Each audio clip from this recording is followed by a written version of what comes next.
All right, all right, all right. Hey, what's up? It's your girl Nique, and you're tuned in to Nique at Night. And tonight, I'm going to be giving you guys an update on different things surrounding the Nolan Wells case. Now, as some of you guys know or may not know, I have been following Nolan Wells' case closely. I have been seeing all of the things that have been going on, and there are quite a few updates that we have to get into. Now, the latest update that we're going to be exploring in this video is how Nolan's so called friends are now launching a smear campaign, a coordinated smear campaign against his mother. Now, what has been revealed is the lawyers that are representing these so called friends, they went on Nancy Grace today to explain some questions that have gone unanswered under the boys' behalf, or the men, okay, under the men's behalf. And it's a lot of whole lot of going on. Now, the lawyers representing these so-called fake, phony, bogus friends, they are trying to intimidate YouTubers, bloggers, influencers.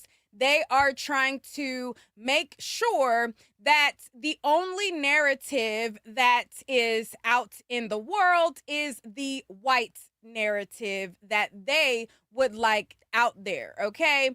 Not the right narrative. They want the white narrative, okay? Catch my drift on that.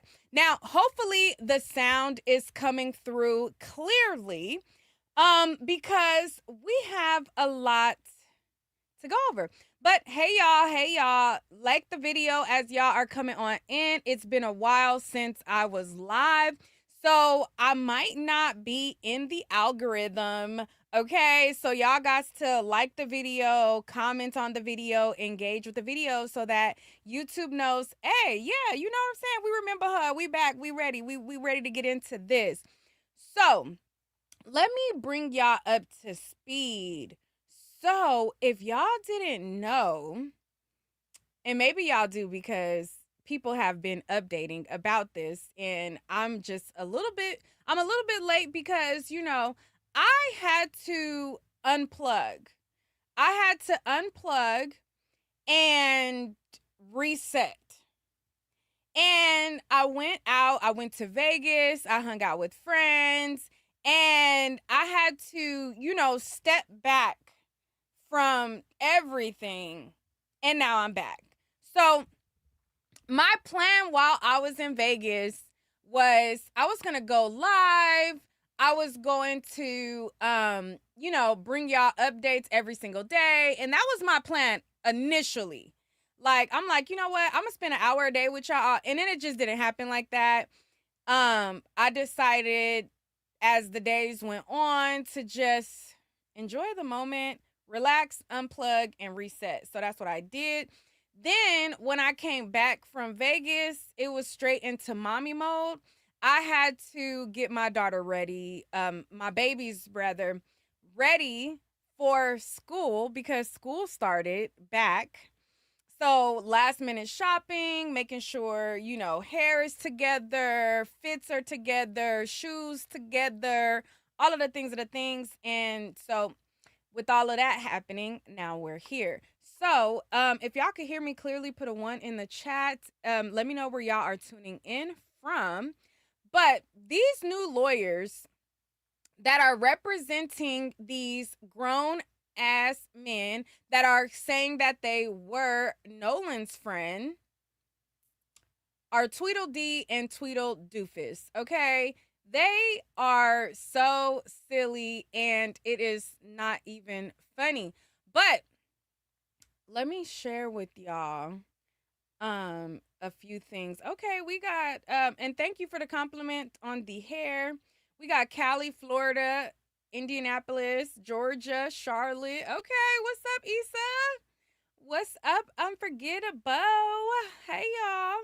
And wait, Issa, is this a new page? I could have sworn you were a mod. What's up, Mary Beth? Hey girl.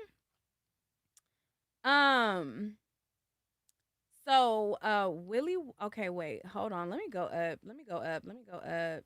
Okay, hold on. Wait. Before we get into this, um,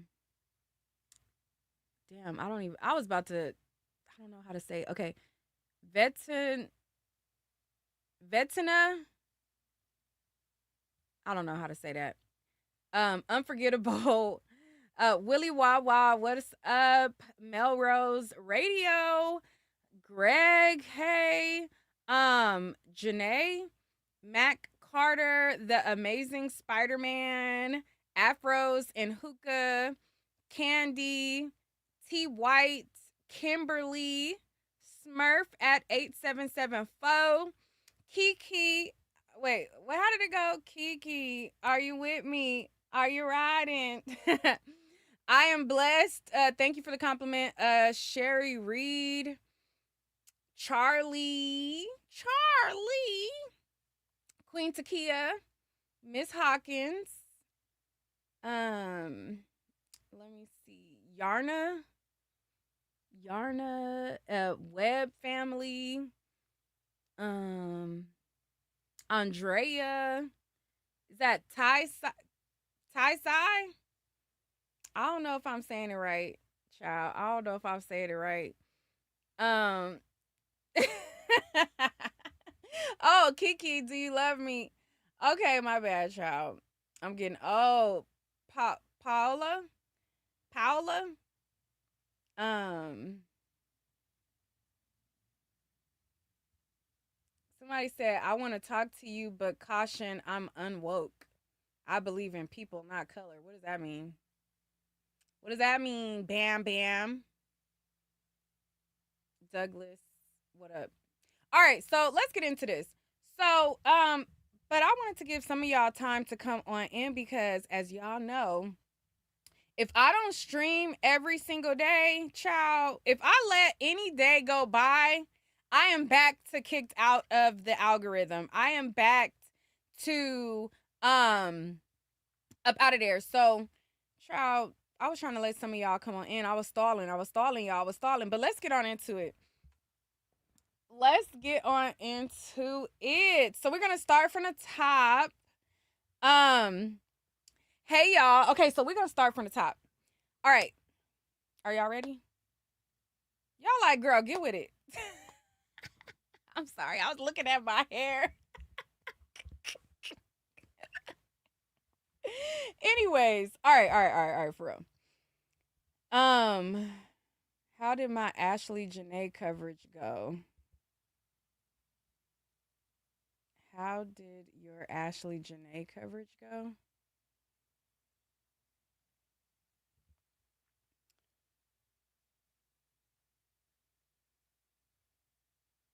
Mm-mm-mm-mm.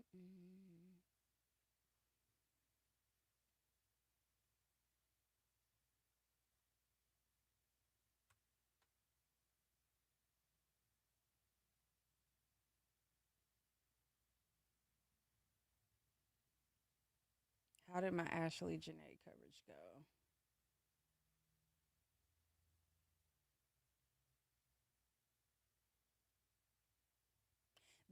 This must be one of the lawyers on the burner account. Um, and probably the goofy lawyer at that. So, with the mention of Ashley Janae, I'm just like, what? Speaking of Ashley Janae, let's start from the top. Let's get on into it. This must be somebody on a burner account that wants my attention. Hey, I know you watching. Hey, take it to the east, take it to the west. Child, not y'all on burner accounts. I don't know if that's really the lawyer or not, but it seems mighty suspicious. Okay. Anyways, all right. So let's bring it from the top. Okay. Period. Because Ashley Janae was honorable mention today in today's broadcast. So that was funny. So anyways, so hey y'all, what's up? It's your girl Nique, and you're tuned in to Nique at Night. And tonight we are going to be going over these phony, bogus, fake so-called friends of Nolan Wells being represented by two bogus, goofy lawyers who are trying to intimidate social media influencers, journalists, bloggers, etc. They are trying to correct the narrative. Now, it doesn't appear that they are searching or actively searching for the right or the truth, okay? It doesn't seem as though they are searching for the right narrative or of what actually happened to Nolan Wells. It just seems like a lot of this stuff is centered on the white narrative, okay? Now, what I mean by the white narrative is it seems like with these types of people that are connected to Nolan Wells' friends, it seems like they are centered around MAGA talking points, okay? They seem to be centered around MAGA right-wing influencers. They seem to be going to platforms like Give, Send, Go that all of the MAGA right-wing people go to for their starter packs of their grifts. And it seems as though they all follow this same playbook, okay? I'm like, there has to be some type of MAGA playbook on Reddit or some underground script that they all follow.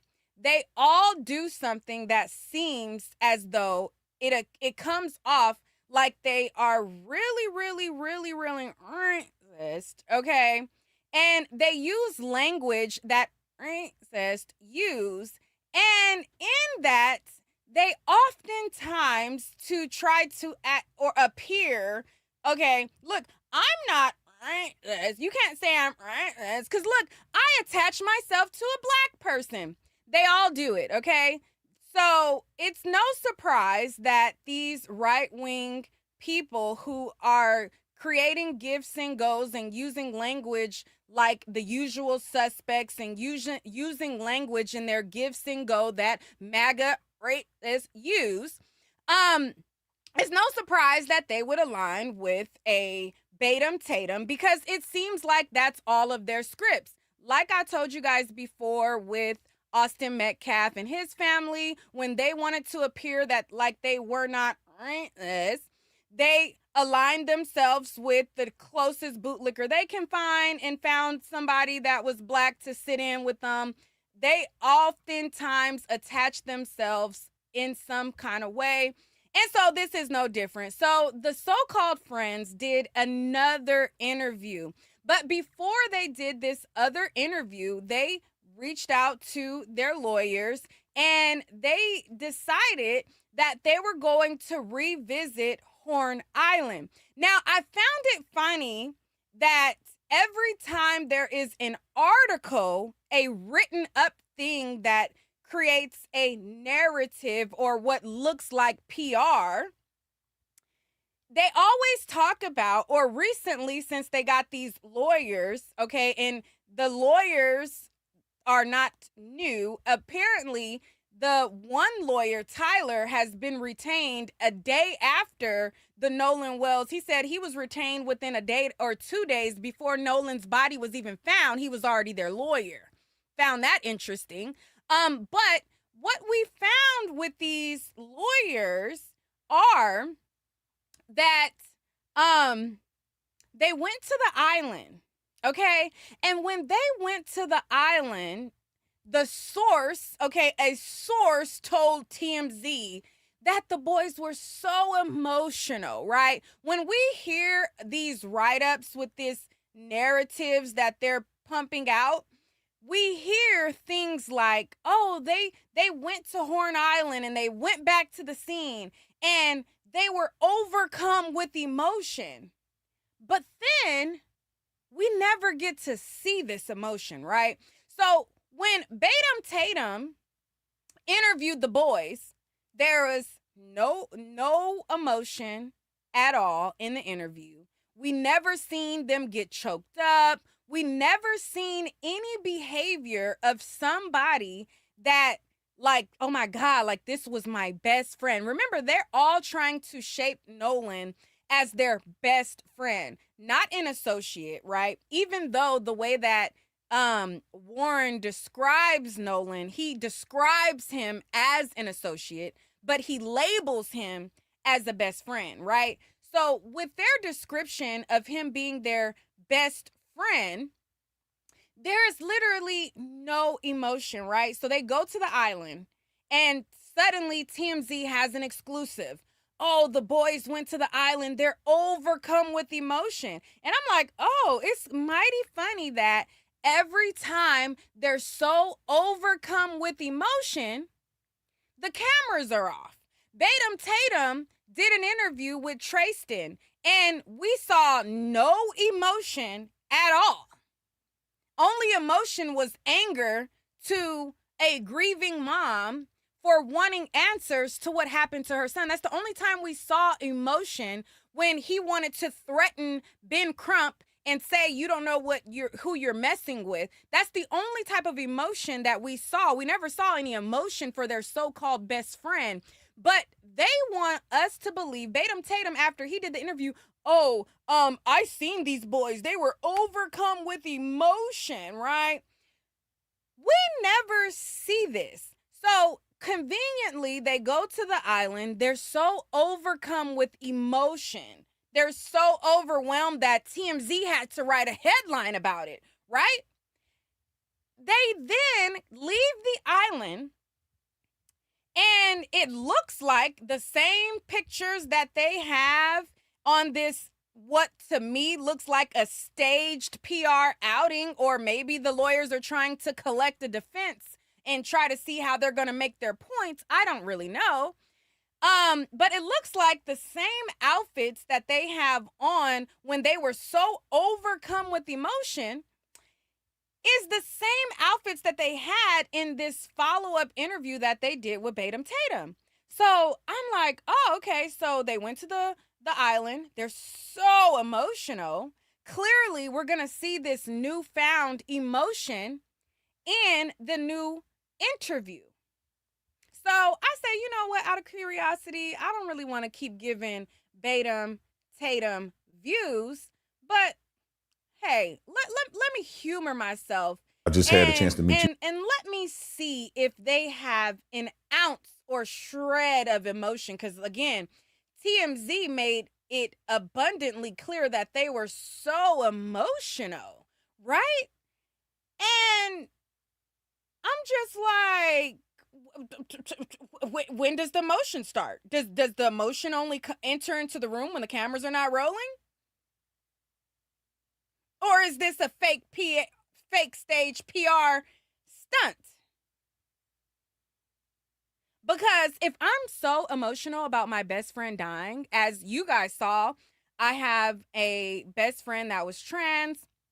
My best friend, Lucky, passed away.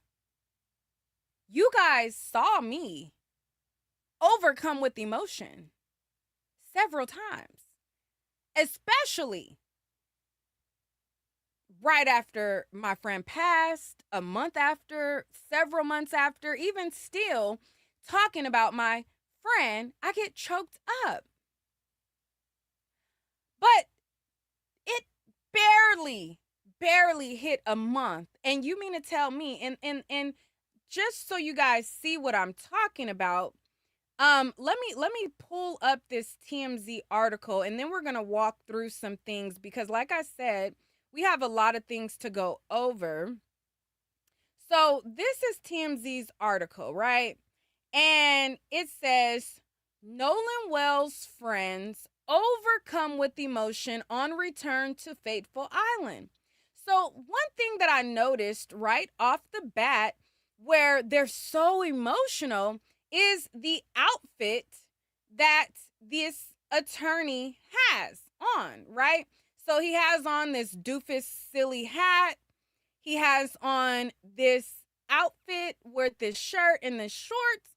And then I said, okay, so they're so emotional. I wonder, like I said, will we see it on this? So then I went and I looked, and maybe the lawyer doesn't have many outfits. I don't know. But I looked to see in this interview, I'm like, okay, so here's the lawyer in the interview with Batum Tatum. He has on that same shirt, shorts, and doofus hat. Now, Warren looks like he changed outfits, but clearly this headline that was sent to TMZ where they have all of this emotion. Hold on, let's go back to uh TMZ's thing where we see this. We're going to see that. So let's read through TMZ's article real quick.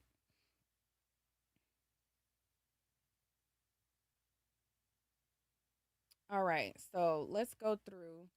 All right, Nolan Wells' friends overcome with emotion on return to Fateful Island. Nolan Wells' friends set out Friday to Horn Island after launching an investigation of their own into the death of the teen, and the visit was intense. Warren Hudson and Jax took their lawyers J. Tyler Cox and Edward Andrew to inspect the Mississippi Barrier Island, and a realization hit them like a ton of bricks. Cox tells TMZ things got raw for the boys. The trip was tough for Warren and Jax because that's the last place they saw their best friend. Aw. A couple of times we had to pause and give them their space. He pointed out one of those places, included the site where Nolan's body was discovered. He tells us, Nolan's friends have been an emotional wreck for the last month, explaining Nolan was a brother to them and Nolan loved them. They've not been able to grieve. They're good Ocean Springs boys. Cox says that they hitched a ride out there to show their lawyers the washing machine, which says is an area of the island where the tides create a whirlpool because they're coming in from different directions. And I'm like, oh, wait a minute. Now, all of a sudden, there's this whirlpool. I thought that the water was calm that day. I thought that the water wasn't murky. I thought that there wasn't really much going on, and it wasn't nothing that your boat couldn't handle when you sat down with Batum Tatum the first time. Now you specifically showing them, oh, look, my friend, oh. There's a washing machine. Is that washing machine where your boat was? If it's not, shut the... Were you parked near this washing machine on your boat? Did your bilge pump go out near this washing machine? If not, shut the up. Let's continue. So then they go on to say that the conditions today, in his opinion, were similar to the 4th of July. Really interesting. I thought the waters were not murky that day. We saw videos. Did you guys forget that, when your friends were getting into the altercation where they said that it was Tristan getting into a fight and your brother punched a boy, that there was videos that panned around the island and we saw the water calm? Do you think that we're stupid? We saw in the videos that the water was calm. But they know that the crowd that they appeal to, and I'm not talking about all white people, I'm talking about those MAGA losers that are extremely exist, they know that they need little to go off of. They know that they're not going to use critical thinking skills because look who they voted for after all. He lied to them in their face every damn day that he get on that stand.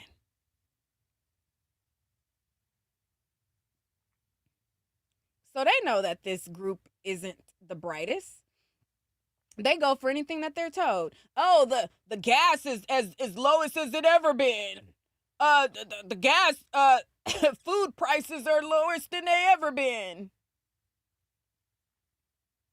While we get 3 things from the store and it's $100. But this is the lowest food prices have been. This gas is back $6 in California. It went down for what, a week? 2 weeks? Shut the up. But anyways, he says the water was murky like chocolate milk. And between the tides, wind, and temperature, it appears they were not swimmable. Again, in his opinion. We're told the group spent 3 hours on the island for what was called a casual visit and learning expedition. The attorneys are also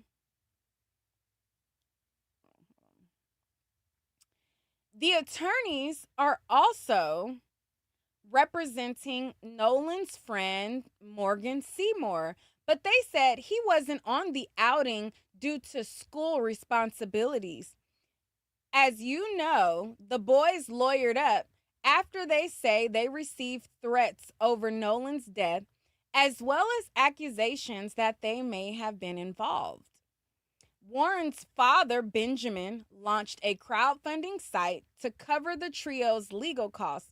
Meanwhile, Nolan Wells' parents are conducting an independent investigation into the mysterious circumstances. So this was their article where they were like, oh, they're so overcome with emotion and all of that, right? So then they go and sit down with Batum Tatum, and in their sit down, they want to blame his mom, right? And what I realized is these are a group of entitled, never having to be accountable for a damn thing, no social awareness at all people. But their appeal isn't me. They're trying to appeal to a particular crowd that doesn't need much critical thinking skills. That's just my opinion about that. So let's go to this interview that they did with Batum Tatum. Now, in the interview, they're sitting down with the lawyer, like I said, right? So they have this interview. They're sitting down with the their lawyer. They have this new exclusive photo that Batum Tatum is sharing, and it's them with more underage drinking. Okay, all of these men who are not old enough to drink got their beers in their hand, turning up, I guess, at a different time. And that's how they open up the interview. Experience, then you lose your friend. I think like ever since it happened, my life just like hit like a hole. Like even going out, you know, we're always paranoid somebody's gonna see us, get spotted, try to beat us up potentially, or even worse. You just met these young men more recently. And are you confident that these young men had nothing to do with it? All right. So as you can see, right in the beginning of this, they want you to know, because like I said, they're signaling to a particular crowd. They want you to know that, look, like this. These boys are teamed up with a former attorney that repped Trump. And I was like, okay, so that's important that was the headline, right? So they made this the headline. Lawyer with attorney who rep Trump. That was the headline because that is a whistle to a particular crowd, in my opinion. Now, what also they should have mentioned also is this same lawyer who repped Trump is also the same lawyer who repped Joe McCain. So if you go to this lawyer's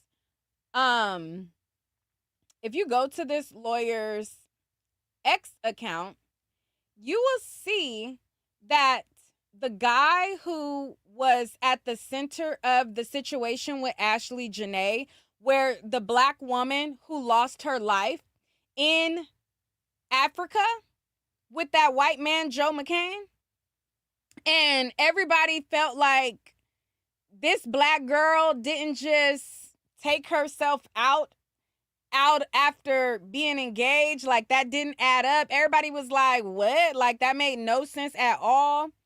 He was the lawyer for that situation.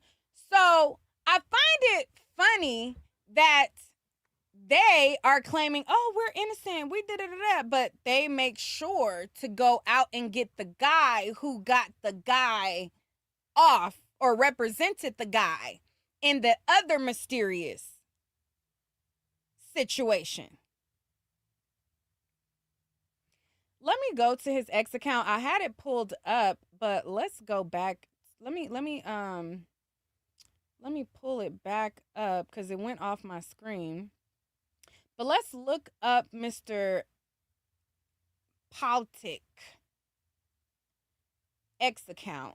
1 second. Let me pull it up for y'all.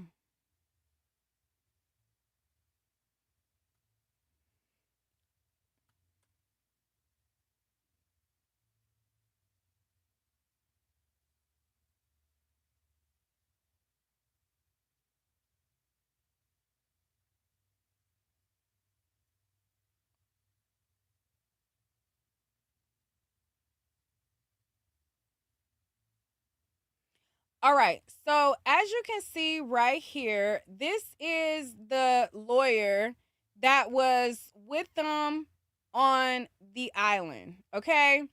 So this is his X account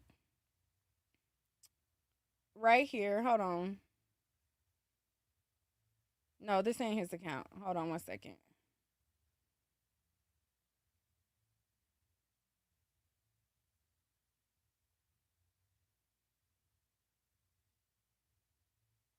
One second. Let me share the right one.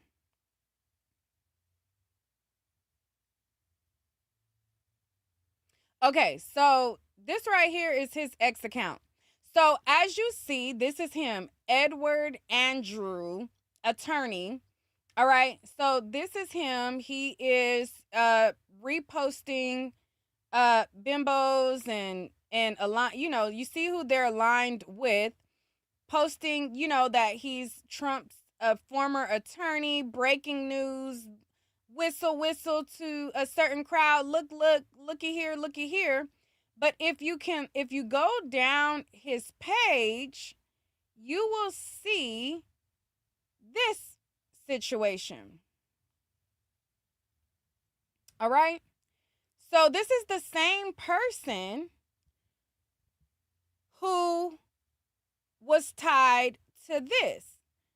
So as you can see, my friend and client, Joe McCann, is creating a 501c3 foundation in honor of Ashley Robinson, dedicated to preventing self-harm and helping people have thoughts of self-harm. All right, so you can see that he has been attached to this mysterious situation with another black person, okay? Looks like he has experience on making situations with white men and mysterious situations with black people go poof, okay? And I found it interesting that this is who they picked, okay? So, look, regarding the exoneration of Joe McCann, below are the key quotes from today's public statement by Zuberi, Deputy Director Investigations for the Zanzibar Police. All right. And then him reposting Joe McCann and all of these things. So you can see that this same person is this now lawyer for these boys, all right? And with them being the lawyers for these boys, you can also see that there is a coordinated smear campaign to smear Nolan Wells' mom. Now, as you see, the people that he is retweeting, this loser chick right here with the pigeon toe and greasy hair, has been in contact with him. So before things have been announced, this bobblehead girl has been saying, hey, I got an announcement regarding this, or hey, I got an announcement regarding this. And all of it has been attempts to smear Christine Wansley, right? So they put out this smear about, they haven't, I have an important announcement tomorrow. And then the next day it's, oh, look, she didn't hand over the phone or whatever. All of it is coordinated smear attempts to do a smear campaign against his mom, right? So, and they've been using this girl here along with other MAGA losers to smear the mother in a smear campaign, okay?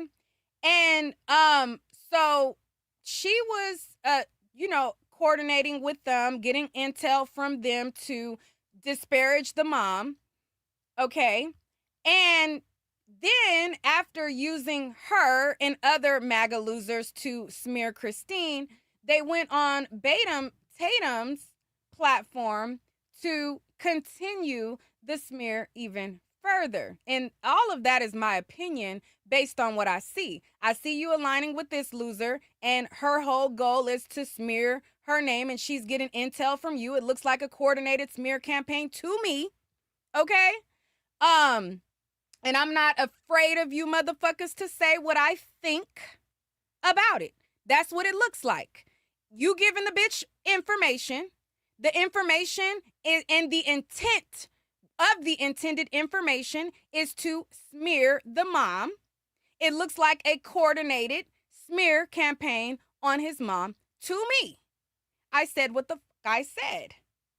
Period.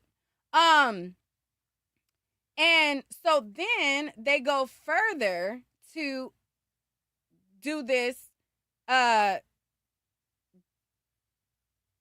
the mom in another interview. So before I show more of the interview, let me just show the clip where they're blaming her for trying to ask questions about what happened to her son. Let me refresh this. Hold on one second.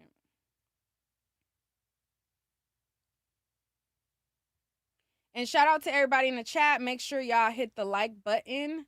Also, they want you to give them information on anybody who is saying stuff about the boys, but we don't want anybody who has a small platform. We want to make an example out of the people with the large platforms. So they are trying to scare people in any way that they can. But I'm not scared of them at all to say what I fucking feel based on what I see online. Now, I've never been somebody to make up stuff, period. That's never been my repertoire. Okay, I know that the other bitch like to make up stuff, not me, baby. So I'm not worried, but I am gonna give my opinion, like I always do. Period. Fuck you. Fuck you. Fuck them. Fuck anybody else who got a problem with it. I don't give a fuck.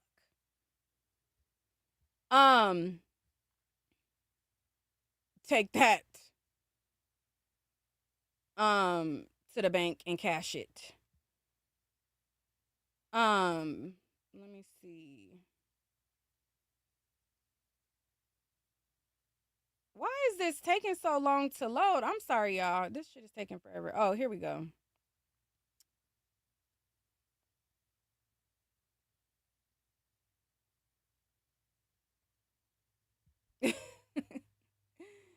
All right, so this is the post right here. So we're going to get more into the interview, but I just wanted to show y'all specifically. This right here is where they are trying to blame the mom for doing what any mom would do, whether she was white, black, yellow, blue, green, purple. Any mom who was looking for her son is going to want to find answers as far as what happened to him, and she's going to search for those answers through the last people that he was with. Now, they are trying to villainize her for correcting what she said about his description, okay? Now, initially, the mom went to social media and she said, my son had on black shorts. I'm trying to look for my son. We don't know where my son is. The last description that I had, my son had on black shorts. Somebody who took a photo of them sent it to her and said, hey, Miss Wansley, I want to help you. His shorts were not black. They were blue. And this is the last picture of him. So she shared the last picture that she had of her fucking son.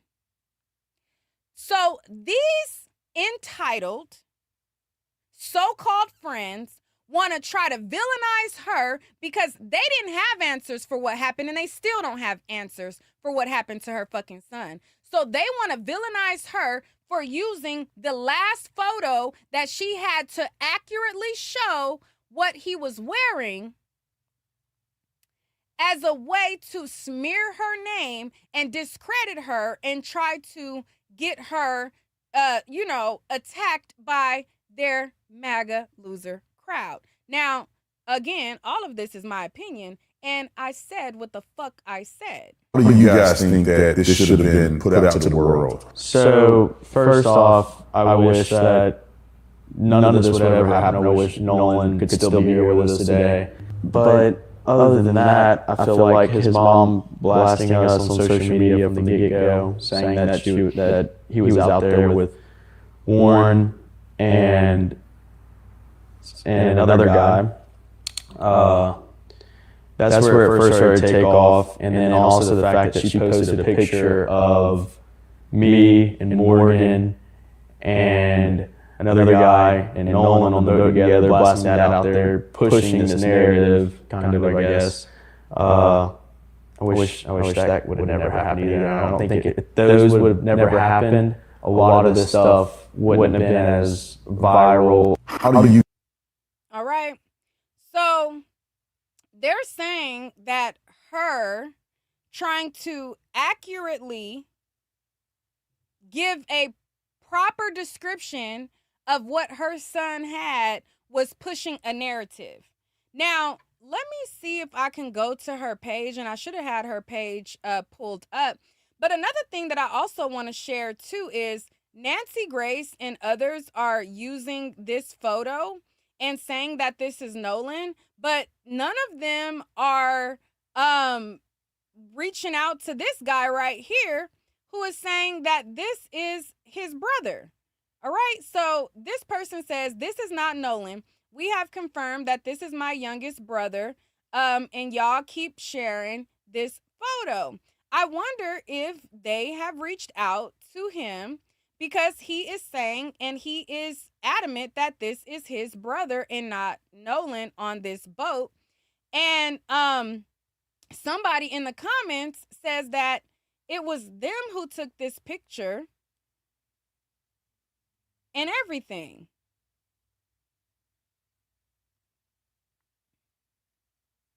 This person says this picture of you used multiple times throughout today's episode is not Nolan Wells. Please correct your mistake.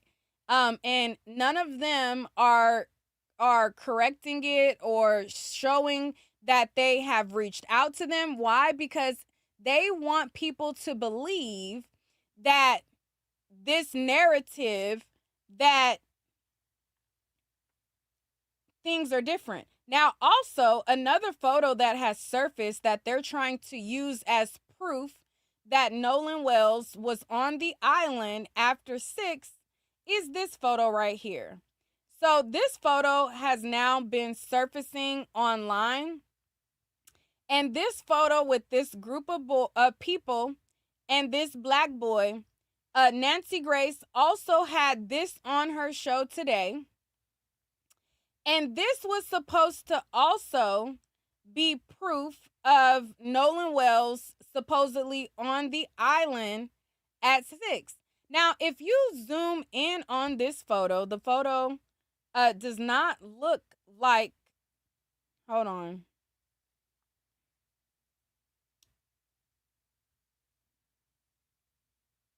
Is this still an echo? Hopefully not. All right, so if you look at this, that picture don't look like Nolan at all. Matter of fact, let me try to go to a zoom in. So let me go here.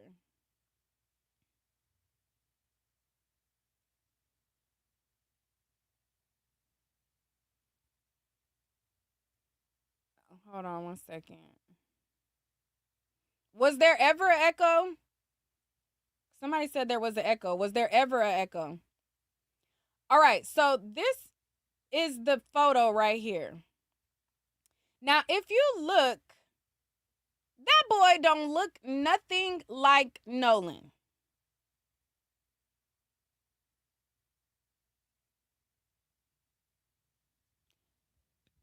That boy don't look nothing like Nolan. And let's look at the comments.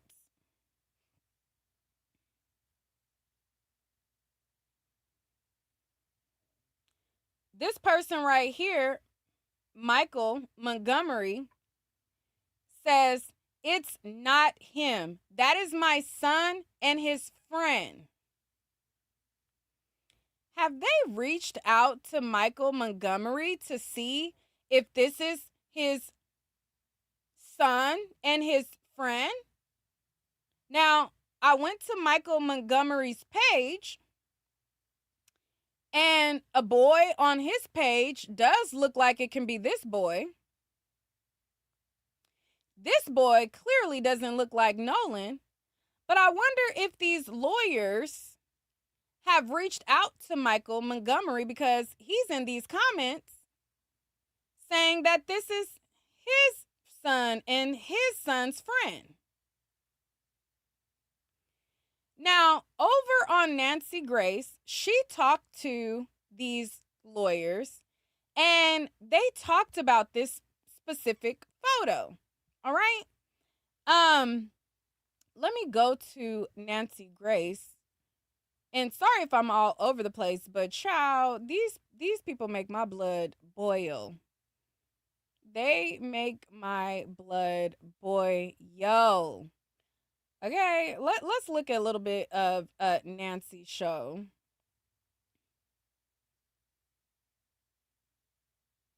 Was incapacitated. How far away were they? Do they wear glasses? It goes on and on and on. All right, so right now she's asking them about these so-called witnesses that came forward or that they claim to have. Laid out in the code. Tell me about these witnesses. How do they know it was Nolan? Hey, control room, show me that picture of Nolan on the boat. He's bent over. All I can see are his legs and his behind. The only reason I think that's Nolan is because it matches his swimsuit. Did they see that? How can they identify Nolan? First to you, Tyler. Well, I'm not sure if the witnesses saw that picture that you just put on screen, but I can confirm to you that these witnesses know Nolan. They've known him for a long time. They were able to make a positive ID, and they told that to investigators. They told them that from the very start. Had they been drinking? That I do not know. How are they sure it was 6 o'clock? Look, I'm not saying you're wrong. I'm asking the questions I would ask in court. How do they know it was 6 o'clock? Did they go, oh, there's Nolan Wells at 6 p.m.? Well, I'm pretty sure, Nancy, they were aware of the time. I'm not sure if they were drinking or not, but they're the ones that came forward to police and investigators, and that's their story to tell. All right. So after she is like, okay, so how did they know it was 6? How are they so sure? And how many of them was it? Then he goes on to say that it was 2 people, that these 2 people that came forward, they both know each other. And Nancy was like, okay, so did they know each other? Did they have time to get their story straight? Like, what's the deal? What's tea? I'm telling you is they made a positive ID on Nolan Wells around 6 o'clock, and they told that to investigators, all while our clients were off the island around 4:30. So we have positive identification on Nolan on the island an hour and a half after our clients left. So, as you know from your experience as a prosecutor, they can't do 2 things at once. They can't be on the island at 6 o'clock and be on the boat going off the island at 4:30. So that's where we are. Our clients have nothing to do with the death of Nolan Wells. We don't know how he died. We want to know. Please tell us. Somebody. We want to know just as much as anyone else. Our clients loved Nolan Wells. They were brothers to Nolan Wells. I've still yet to hear one bad thing about Nolan Wells. He was a good Ocean Springs kid. Just as Chuck Bordes says all the time in the courtroom, these are good Ocean Springs people. So Nolan was a good Ocean Springs person too. You see how they phrase it? They were Ocean Springs. They were good Ocean Springs people. But when they talk about the white boys, watch how they phrase these white boys in Batum Tatum's interview. These are all American boys. Like how they talk about black people, it is not the same language that they talk about these white boys, and it's very clear to me why. They love Nolan. We want to know. Will someone Okay, just please stop right there, tell us? Tyler. Tyler, I've got 1 hour, and nobody's running for miscongeniality. Let's just let it be noted, judicial notice. They were all good. Everybody's good. Okay. Tyler, Yes. the witnesses that came forward, here's something that would tend to corroborate them, is if multiple witnesses said the same thing. Witnesses separated in time and space, witnesses that are not all friends, witnesses that are not good friends with your clients, that may have a reason to be fuzzy on the time. I'm not saying they are or that they're not. Here's my question to you. Are these witnesses friends of your clients? I don't think they're friends, and they're not even the same age. Okay. Next question. How many witnesses place him there on the island at 6-ish? At least 2 that I know. 2. Do the witnesses know each other? Yes. Were they together that day? Yes. Have they had a chance to discuss their recollections with each other before they came to police? Well, I'm sure they did. Nancy, look, they did what they were supposed to do, and they spoke to police officers. And you know as well as I do that if investigators or a DA's office had any sort of probable cause to make an arrest in a case like this, they would. They would have. Or they may be gathering evidence to make sure they've got all the evidence that there is. I mean, I would wait until I had all the evidence, including a completed autopsy. You know what? I'm going to jump ahead, but regarding the body, regarding Nolan's body, we've heard all sorts of inflammatory things, but the one thing that, well, many things are very interesting and probative. For instance, why was Nolan's neck of so much interest to the original medical examiner that it was removed? His foot wasn't removed, his toe wasn't removed, his ear wasn't removed. Why his neck? The lungs and the neck were removed, which obviously Edward Pulsick touches on COD, cause of death. I understand why the medical examiner took his lungs. He had to run tests on them to determine, did he drown? Of course, all three of us know you can drown and there still be foul play. Somebody whacked you on the head, somebody held you underwater. It could be any number of things, or it could be an innocent drowning. But why the throat? What was curious about the throat, Ed? Were there marks on the throat? Was there a ligature mark? Was there manual strangulation? Was there a compression? Were there bruises? Were there scratches? I don't know. Was a hyoid missing? I could go on, but I won't. Do either of you know what was of interest to the medical examiner in the removal of Nolan's throat? I'll tell you this. Listen, we're not coroners, we're not medical examiners. We want to know what happened to him just as much as everyone else. Quite frankly, more. Because Nolan was their best friend. Warren, Morgan, Jax, Nolan was their best friend. We want to know what happened. We haven't examined Nolan's body. We're not scientists. All right. So let me go to the point where they bring up that picture. Oh, here it goes right here. So the picture that I showed you guys on Facebook. Or Cox? Where did the witnesses see them? Do they know him well enough to make a positive ID? Hey, speaking of a positive ID, control room, please pull up a photo that we showed a couple of days ago. There are 2 or 3 women, white females, walking along the beach, as I recall, each clad in a bikini. There is one, I believe, a white male and one black male walking with them. That, can you zoom in a little bit? That's not really helping me that much.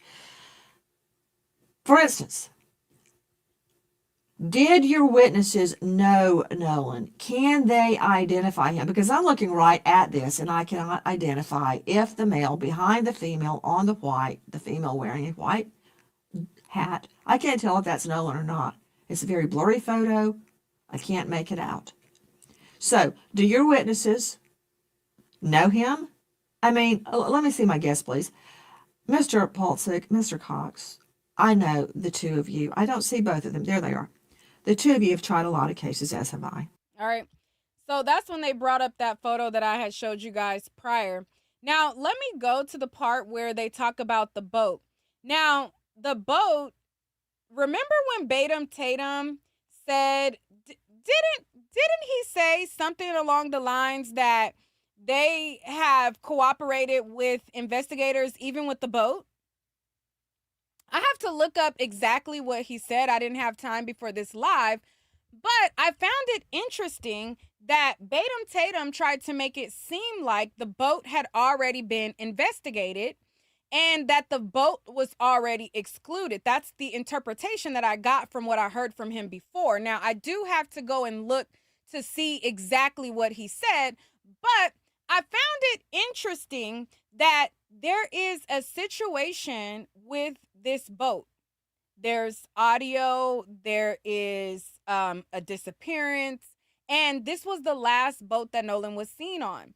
Now, when he was asked about the boat and whether or not the police have checked it out, they have not. And so I find that interesting, and they want us to believe, oh, trust Mississippi. They're actually doing a thorough investigation. Trust the findings that you're going to get. Trust that they have left no stone uncovered. Trust that they have went the extra mile to find out what happened to Nolan Wells. they have checked off every box, right? That's what they want us to believe when they give us the hogwash of the results, right? They want to make it seem like Black people and other people who've questioned the integrity of this investigation are just crazy cuckoo birds that are living in the past, that we have no reason to suspect that a thorough investigation is not being done. But then you have Tweedledee and Tweedledummer. Now, they are lawyers. They did pass the bar, and they are representing in these clients. So I'm not going to say Tweedledee and Tweedledum as in they're not smart, because they're smart enough to be lawyers. But Tweedledee and Tweedledum as far as they just look goofy to me. Okay? They look goofy. They sound goofy. Their responses sound goofy. Again, not saying that they're not smart, because again, they went to law school. I didn't. They just look like Dumb and Dumber to me. But they want us to believe, okay, that these MAGA losers, right? Not them. I'm not talking about them, but them and the MAGA losers, okay, the MAGA crowd that are racist. And I'm not talking about everybody who voted for MAGA or everybody that's white. I'm talking as specific individuals who are MAGA and who are racist and who are losers. They're appealing to them, right? And so this particular crowd wants us to believe that we're just making things up out of thin air. We're delusional about the investigation, that we should trust the process. Well, if we're to trust the process, why is it a month later of a high profile investigation and the actual boat that Nolan was on has not been checked out by the police? Let's go to this video. And I don't know why my mods have not got this person out of the chat that is desperately looking for attention, but go somewhere else and seek attention, boo. I think anything Yes. happened out in the plain view on the beach. But there Yes. are other And alternatives. I want to add, though, we have a difference of opinion. When I see that video of the boats in the water there, that also is not a good place to get away with murder. Now, we have been very careful. We have refrained from speculation. We have refrained from guessing, and we're going to continue to do that. However, plain view of that scene, the beach, the boats, the water, that is not a secretive environment. It just isn't. I agree the beach is not secretive, and I also agree the whole island is not secretive, because there's really nowhere to hide there anyway. Guys, let me move to the boat, the Triton. Has the boat been searched by authorities? I do not believe that it has been searched by authorities, but it's been available to authorities this entire time. If authorities wanted to come see it, they're more than able to, and have been. Okay, I find that very interesting, Tyler, and I'll tell you why.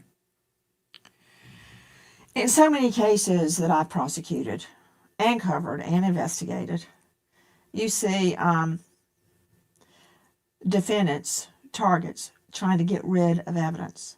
You see them cleaning the boat. You see them washing it down. You see them trying all sorts of methods to get rid of evidence. It's interesting to me and somewhat probative that your clients have offered the boat up to law enforcement to come and search it. I'm curious, has the boat not just been searched with the naked eye? Has luminol been used on the boat? Has alternative light sources been used on the boat? Has a cadaver dog come to the boat? Has a scent dog come to the boat? To your knowledge, either one of you. To my knowledge, Nancy, I do not believe that has happened. But again, my three clients, either one of them, none of them own that boat. All right. So as you can see, these lawyers, they're threatening lawsuits. They're shaking, the intimidation tree, and they're visiting the island. They're going out there, and you mean to tell me, not to my knowledge, okay, so you know whether or not the boat has been checked out or not.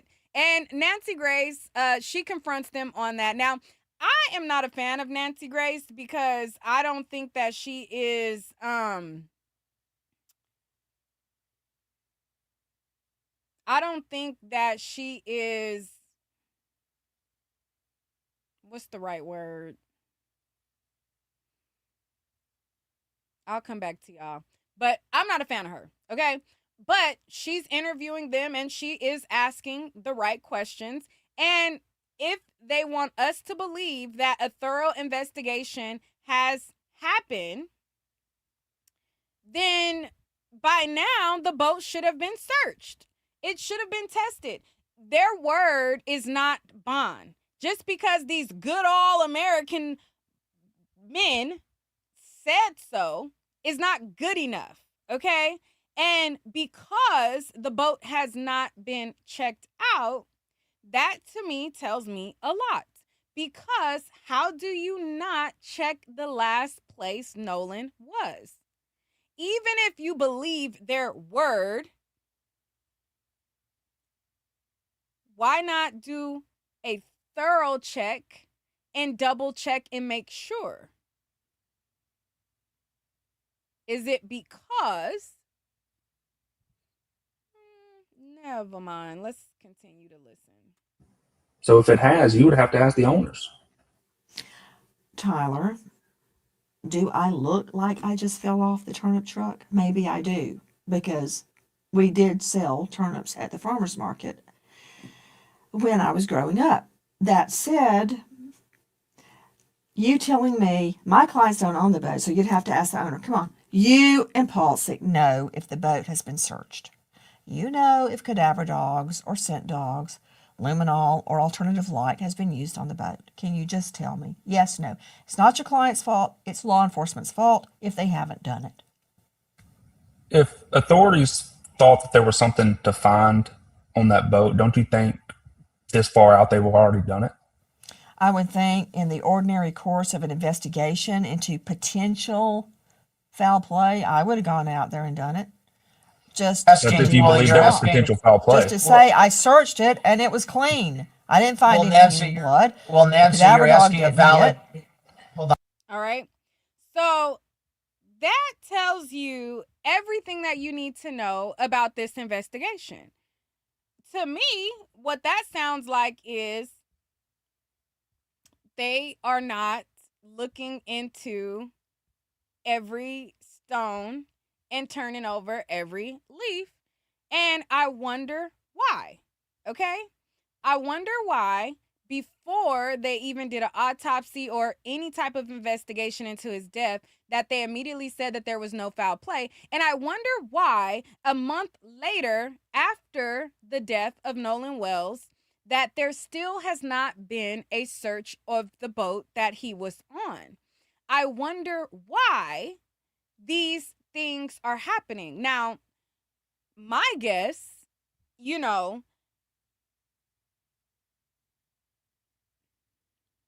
asking a valid question. You're just asking the wrong people. That's a question for law enforcement.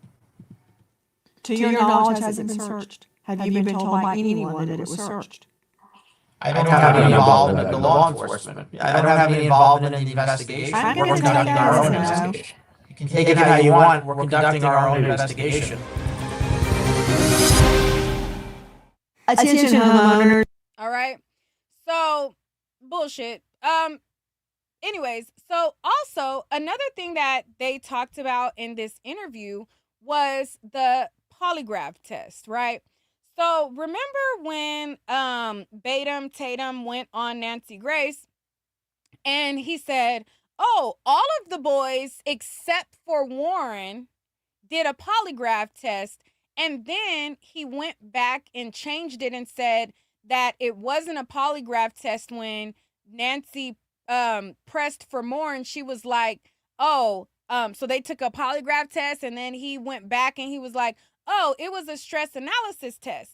Well, we found out also, in addition to this, that Batum Tatum is a fucking liar, because even more than Warren, okay, even other boys also did not take this supposed polygraph test that he want us to believe all of the boys took the test except for Warren. Now, what they did say is Katie took a test, and guess who isn't out here on a press run? Katie. Guess who is not grifting off of Nolan's death? Katie. Guess who went down there and took a stress analysis test? Katie. Guess who is supposed to be just as scrutinized as them, but yet seems to have the less to gain in trying to prove herself? Katie. Let's go back to the beginning of this because she starts out with asking about this test. Friends taking polygraphs. Well, from my understanding, all but I believe one took a polygraph, and from what was told to me, that they all passed. And all of the ones that took a polygraph took one without a lawyer, and they cooperated with law enforcement. So, from my understanding, everybody took a Why do you say polygraph that's test from with what you one. understand? Did they tell you they took a poly and They passed? told, yes, ma'am. They told me that they did it. I wasn't there, so that's what I'm saying. From my understanding, they told me that all the boys except one, which is Warren, I believe, took a polygraph test. All of them did not have lawyers and did it and cooperated with police. Warren also cooperated with police. I just believe he didn't take a lot to take the test, but Warren is the young man that I interviewed. So according to what they told me, they all took a lot to take test and passed. And this is an equivalent of a lot to take the test. It's not a traditional lot to take test, but it's the same theology of trying to get to if a person is lying. I don't know the name of it. It's an equivalent of a lot to take test. It's a different methodology. I don't believe it was a polygraph test. I believe they took other stressors in order to analyze So if people were the telling the answer truth or to not. did they take a polygraph would be no. That is Officer Tatum from the Officer Tatum on YouTube. Joining us tonight are two very special guests. They are convinced of the friends, and when I say quoties, I don't mean they are or they're not friends, because I don't know. The young men on the Triton boat that took Nolan Wells to Horn Island. Many argue he was on the boat on the return when foul play occurred. Many argue he was not. In fact, the timeline has blown up because there are reports that Nolan Wells was seen on the island after the friend's boat left, which would exonerate them. Is that true? I don't know, and I'm trying to find out. For me, nobody's guilty and everybody's a suspect because we don't know the truth yet. But we will. Joining us tonight, Tyler Cox, the lawyer. All right, and sorry about the echo. I forget that on here, I have to mute my mic. Like when I play audio, I have to mute my mic, and so I'm sorry about that. I forgot. I have to troubleshoot StreamYard because whenever I am sharing something, it creates another screen. So I think that's why it's echoing. I'm not sure, but sorry about that. So if you hear echo, just remind me, Nick, mute your mic. All right.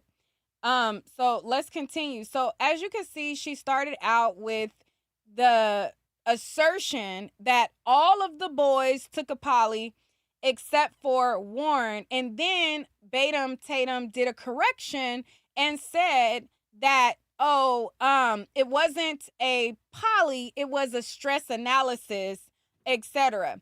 So she's going to go into further detail about this poly with these lawyers and basically probe on whether or not they all took it, etc. And we're going to see that Tatum is a liar, but we knew that he was going to go out of his way to bootlick and stretch whatever narrative that they needed him to do at whatever moment. So let me mute my for several of the young men with the law firm Taylor and Cox, him being the Cox. Also with us, another veteran trial lawyer, Edward Pulsick, attorney for the boys as well. Actually, they're not boys. They're adults in the eyes of the law due to their age. Gentlemen, thank you for being with us tonight.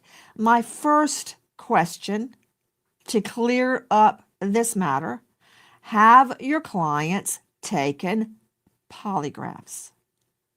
First to you, Tyler Cox.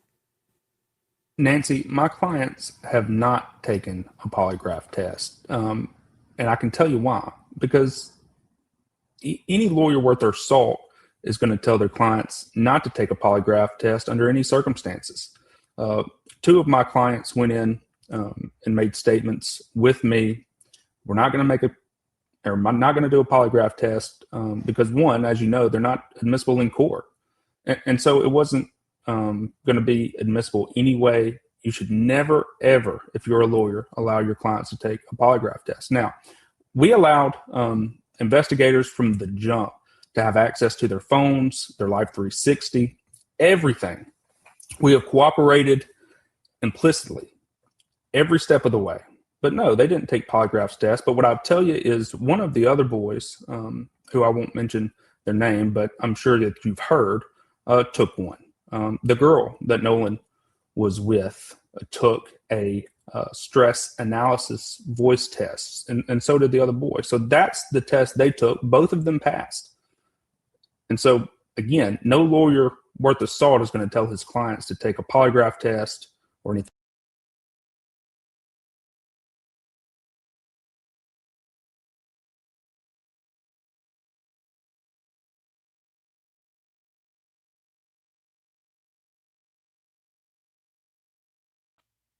My bad. So, as you can see, none of his clients took a test. But didn't Tatum say all the boys? Now, his client is not Tristan, right? So the boy, I wonder if the other boy that he's talking about that took a test is Tristan. We know Tristan wasn't on the boat with them. Tristan wasn't on the boat with them. But I found it funny that Tatum said all the boys took a test, and these lawyers are saying, no, none of my clients took a test. So why is Tatum lying?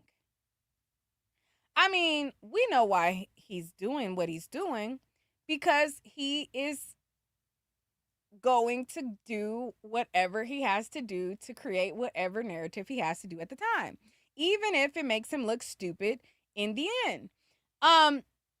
So Katie, that's the girl that he was left with, right? Or that claim. Let's watch some more. Thing like that. I would like to corroborate part of what Tyler Cox just said. Any defense attorney, whether they're convinced, truly convinced their client is innocent or guilty, they're not going to allow a poly. I've never seen that. I've had a couple of lawyers, maybe 3, and all the years I practiced, all the people I put behind bars, consent before trial to a poly. 3. And they were all criminal cases that carried severe penalties. So what he's saying is true, even if you think your client is innocent. Very rarely will you see a defense lawyer say, sure, take a poly. However, I disagree with you regarding their admittance into court. Polygraphs that carried severe. Tell his clients to take a polygraph test or anything like that. I would like to corroborate part of what Tyler Cox just said.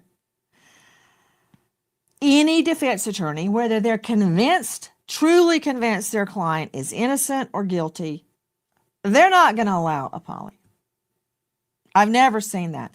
I've had a couple of lawyers, maybe 3, in all the years I practiced, all the people I put behind bars, consent before trial to a poly.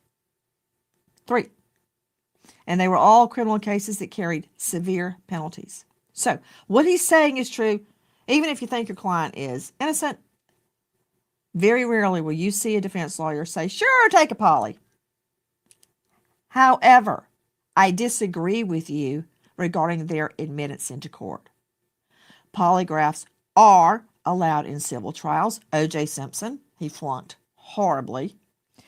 And if both sides stipulate to the polygraph's admittance before the polygraph is taken, it can come into a criminal trial.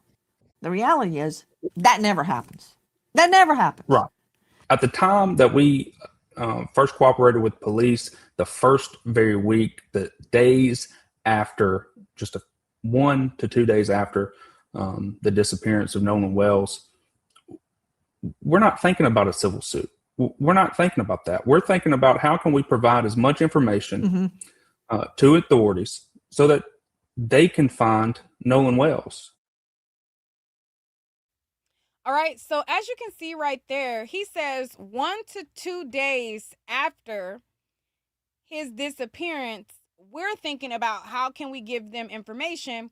And I translate that to mean that they lawyered up within a day or 2 of Nolan disappearing off the rip.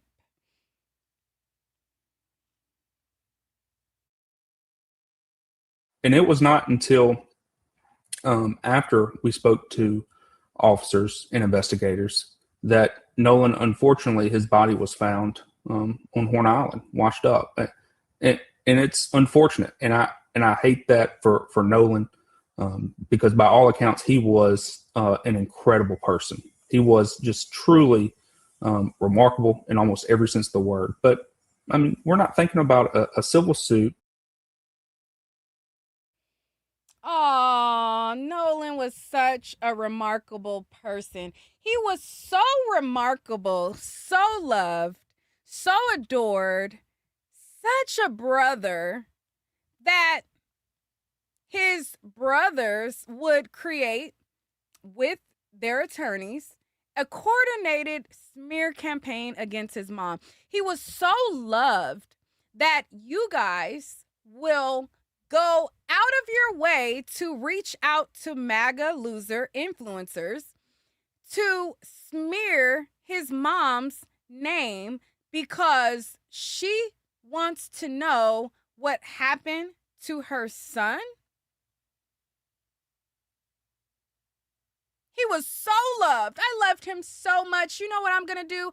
I'm going to drive a bus at 100 miles per hour, and then I'm going to get these MAGA loser influencers to throw her right under it. But we love him, but we're going to drag his mom. Yeah, he was so wonderful, so loved that because his mom simply said, "Hey, my son had on black shorts. Oops, my bad. Let me correct it. I got intel that this is the last photo of my son. This is who he was last with." Because the mom is saying, "Hey, what happened to my son? I don't know. These people don't know." That out of the love that you got for him, you're going to turn that into a villain story because social media gave you backlash. There's no way that I would love my friend. I love my friend so much. And I was with my friend when they had their last moments on earth. And because I was with my friend, I departed from my friend, and I can't tell the mom what happened. I don't know if the person drowned. I don't know if they were murdered. I can't tell the mom nothing but, oh, well, we left them. I could not bring myself to even get mad at the mom for saying, hey, they were with my child. They don't know nothing. Hey, who else knows something? I would just have to take my L.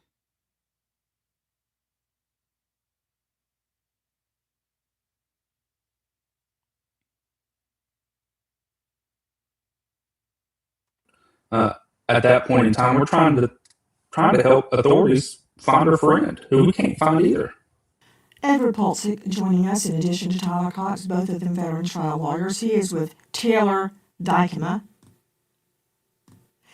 Edward, how did you get involved in this case?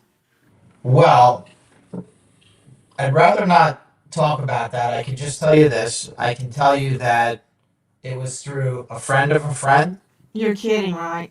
You're kidding me. Because when you tell me I'd rather not answer, Well, I want to that's protect the just names.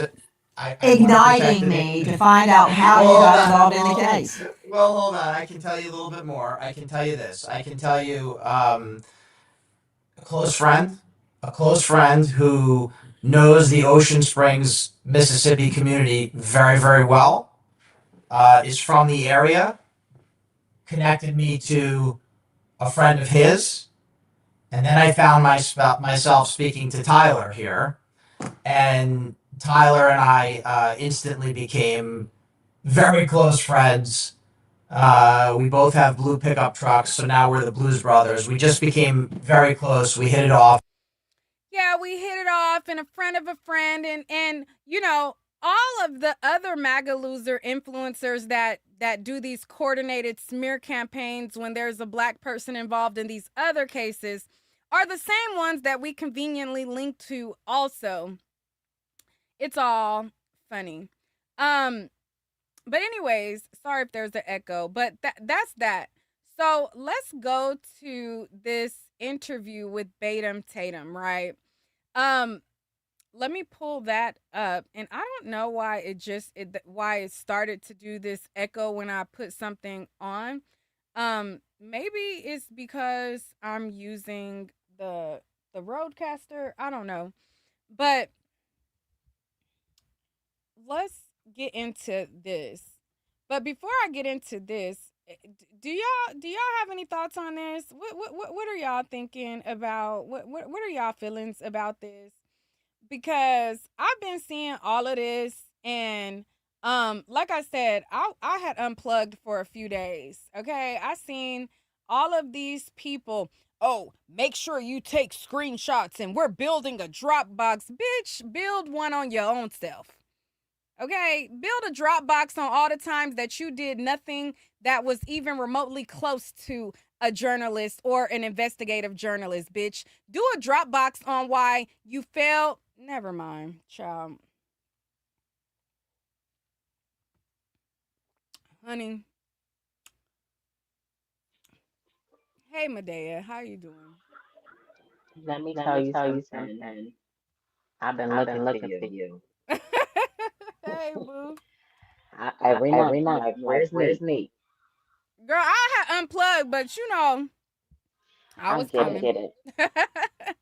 I I haven't been haven't been able to able to really really rest rest properly properly because because what they're what they're doing doing right in right front in of our front of our face face is not is not funny. funny. No, not at all. It's It's it's it's 2026 2026 and and I don't I don't know. know. But one But thing I one thing I wanted to wanted to point out, point Neat. out, Nate. Do you Do you remember when remember the when the father father said said, when he went to get the keys? Remember when he said that? Yeah, my mic was echoing. Matter of I fact, know. let me go out and come back in. I don't know why hmm it's doing double what you call It's not it's doing not it doing it now. now. Well, no, it is. I hear When myself. you talk and I talk at the same time, let me go out and come back in. Okay. You want me to wait? Yeah. Okay. Guys, please just pause for a moment for Neek. I have been searching for her. I'm sure that all of you have been too, because Neek has been on it. This is a credible source of information. She does her research. Okay. She I does think her it's still. background. Can you I hear think. the exercise? Yeah, I think I see both the audios going. Hold on. Hmm. Well, let me tell you this real quick and I'll drop. Remember when Nolan's dad said he went to get the keys and Warren said to him that, oh, um, Nolan was like a brother to me. During the interview, the recent interview, he said it again. And well, the dad didn't say it again. Warren said it out of his own mouth that, when his father came to pick up the keys, I said to him that Nolan was like a brother to me. Now, mind you, when the father went to pick up the keys, they hadn't located Nolan yet. So I want to know why he was talking in past tense. And I want to know why none of the police are really I hope they're listening to what they're saying on these interviews. Because when the dad said it, I said, that sounds strange. Why would he refer to Nolan in the past tense? And at that time, nobody really knew where he was still. But I'm going to drop. Okay. Thank you, Medea. So yeah, I do remember what you're talking about, because that's when I was like, wait, what did the dad say? And I had to go back and I had to listen, blah blah blah. But yeah, talking in the past tense, all of these things, it's like we don't know if they did something or not, but we do know that they're mighty suspicious. Okay? And we do know that the stuff that they say don't add up. We do know that they describe Nolan with no emotion and they don't talk about him like a brother or a best friend if in that you just lost. Like, this is your friend that not only did you just lose your best friend, but people are implicating that you did it. Do you know how, even if I'm not a super crier of a person, you know how frustrated I would be that people would even insinuate that I would have something to do with my brother's passing? Like, that emotion alone would be overwhelming. The fact that they show zero emotion, okay? And I thought maybe it's just Warren. He's an oddball. He he comes from this good family. His father is a doctor, his stepmom is a judge. I assume that he has the highest education, and when he explained himself, I was like, he's not very articulate, okay? And me, I'm not saying I'm the most articulate person, because I talk ebonics all the time, okay? And y'all be telling me like, girl, you need to speak a little bit more clearly. Okay, I don't got a mama that's a doctor or a daddy that's a judge or whatever. You know what I mean? I didn't grow up with those means. Okay, so I find it funny that he is from this well-to-do family. He seems like he can't even string a sentence together. He repeats himself all the time. He shows no emotion, and I thought, well, maybe he's just an odd person, right? That doesn't have an attachment to Nolan's like and show like his emotion, right? But then when all of the other boys did their interview, you would think that, okay, maybe Warren's not really an emotional guy. Maybe he's not really connected emotionally, and maybe he grieves in other ways, right? That's possible.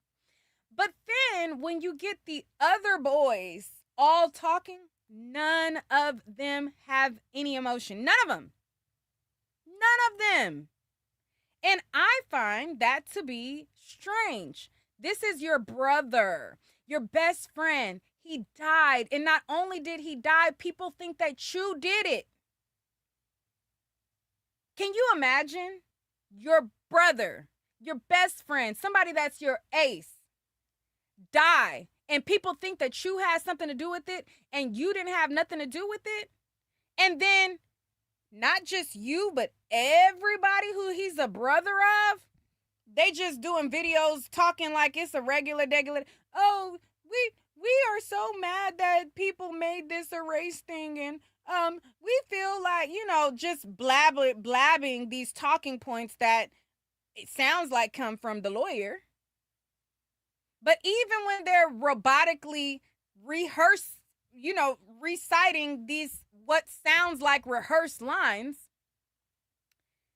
there's no like up and down of the voice. There's no like, because if I'm start to talk about my friend and talk like none of that from any of them. Anyways, Willie Wawa, what's up? What's your thoughts? Amy, oh Amy, my oh gosh, my gosh, I stay missing your live shot, but I'm trying to hear them. So, anyways, I wanted to ask, have you seen the Dr. Umar video, like his reaction to all of it? I seen clips. So I seen clips where he was saying that we need to march, and I seen clips, but I didn't see the full interview. Oh, okay. Yeah. So basically he had said, like, I don't know if anybody else like really, really deeped it for real, but it's the fact that when Warren reached out to Nolan's mom, right, to ask if she's heard from Nolan, he literally had the phone the entire time. He never mentioned it or nothing. She had to track it down. So that's like, I don't know why when Umar said it, I don't know why I started deeping it, but it's the fact that like you had the phone the entire time. So why you calling his mom to see if she's heard from him?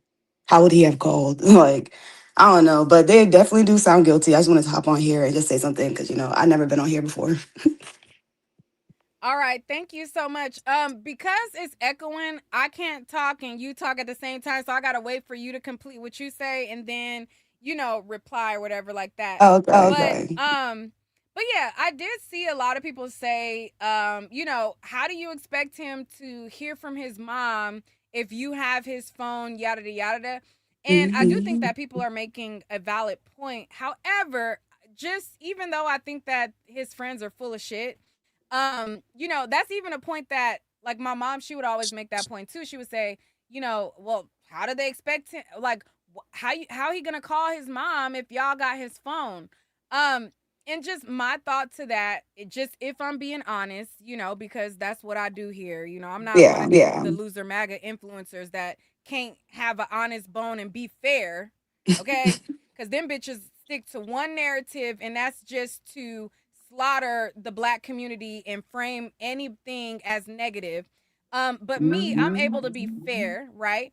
So for me, and I have like left the house before and forgot my phone. I know my mom's number, right? So like if Mhm. I want to contact my mom and I don't have my phone, I can call her because I do know her number. That's So I true. would And it say did say that he was calling all the calling all the time. time. Oh wait, you gotta wait till because it's an echo, so we can only talk one at a time.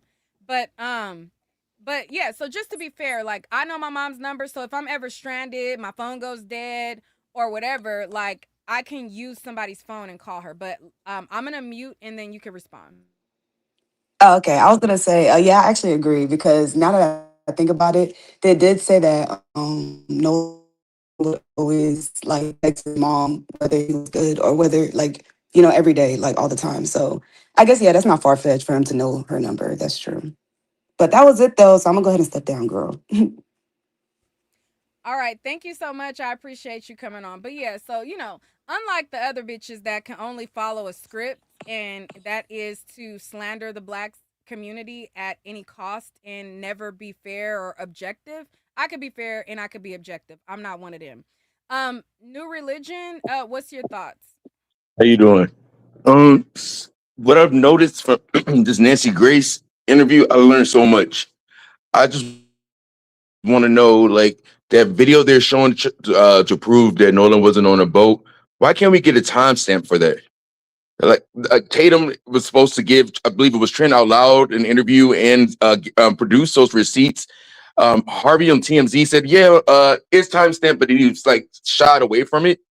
And then the lawyers, the attorneys, they didn't stand 10 toes down on that timestamp. They dodged Nancy every step of the way. Every time she held their feet to the fire, they're like, "No, it was at 4:30." Like, why should we believe what you said? That picture was taken at 4:30. Produce the receipts. Let's see the timestamp. Right, exactly. I that's my question too. And not only that, I'm so sick of them trying to use this 5 second. The video is literally 5 seconds long. They want us to believe that this is the end all be all, tells the full story that he's not there, he's never was there, blah blah blah blah blah, in 5 seconds of a video that, like you said, we don't see the metadata, we don't know what time of the day it was, we don't know when it was taken. Um, uh, Batum Tatum went back to the island with the boys, okay, and I think Trent out loud made the point to say also, like, how do we know this ain't from the time when y'all went back to the island?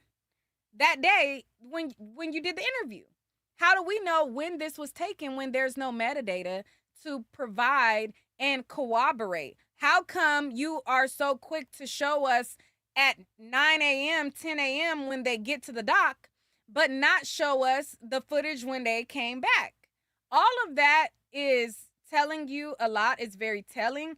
And then they want us to believe that there's a thorough investigation, but yet things that would happen in a thorough investigation, which would be checking out the boat, has not been done. Um, and several other things are like, it's not passing the smell test at all.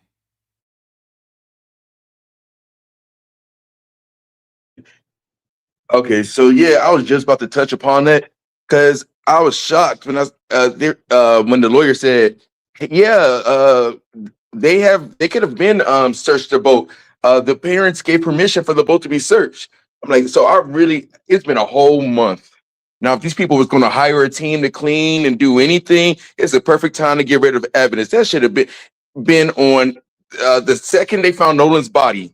They should have been on grilling the parents. They should have searched everybody's boat, all three of those boats, with cadaver dogs. I think it's called a luminol that can detect the blood. Like these are basics. Like and then the Cajun Navy, they were on Nolan Wells' mother saying like she denied the cadaver dogs, but she didn't have access to the boat. I mean, that energy should have been towards the law enforcement. Like a whole nother agency needs to get involved. Like they're not even trying to do an investigation. Yeah, I mean, according to them, we're supposed to trust the process, but we hear the process, right? And also, what's his name? Como, or whatever his name is. He somehow already has the findings of the toxicology report. Now, we are supposed to be under the impression that nobody has information on the toxicology report or the original autopsy until after the grand jury. But what's his name? Chris Como already knows exactly what the toxicology is going to entail, and it's going to show that he was drunk and all of that. I find that to be interesting too. So we have these lawyers who let us know that all of the boys, like Batum Tatum lied and said, did not take a test. He said all of them except for Warren, and we're seeing that it's more of them that didn't take it. Then we're also finding out the boat was never actually searched. Okay, and then on top of that, we're seeing that each MAGA loser is claiming to have all of this intel and all of this definitive information, yet the investigation has not been announced to be complete. And we see people claiming that they already have findings of the toxicology report.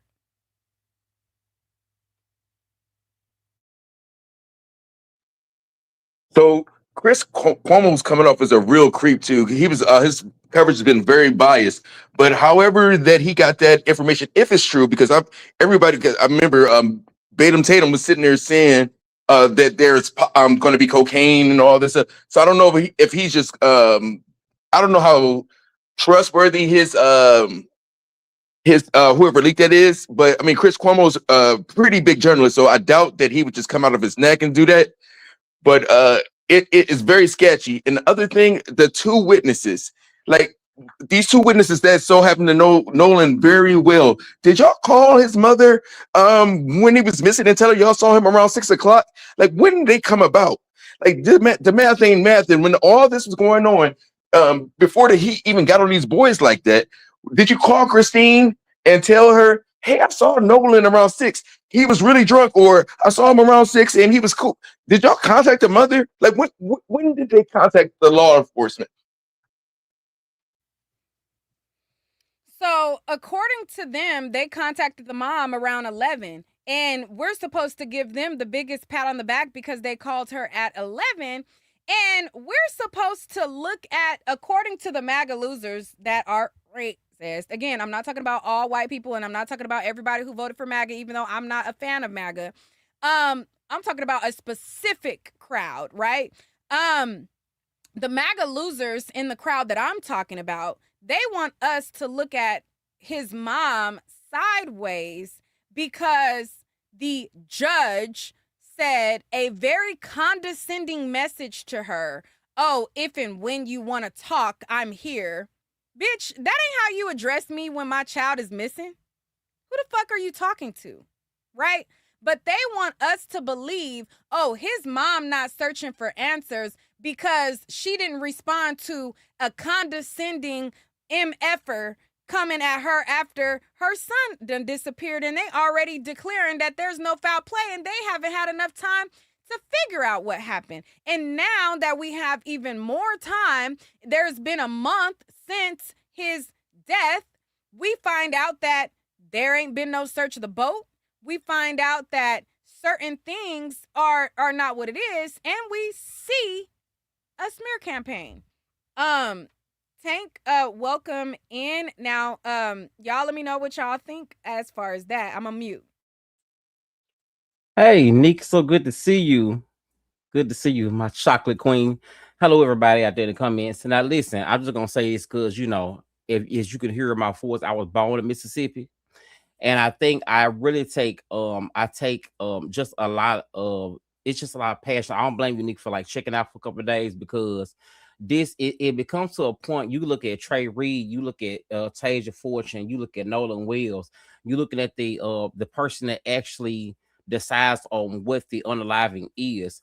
And when you look back through her history, she has a history of when it comes to black people, our black people, she has a history of naming it a suicide every time.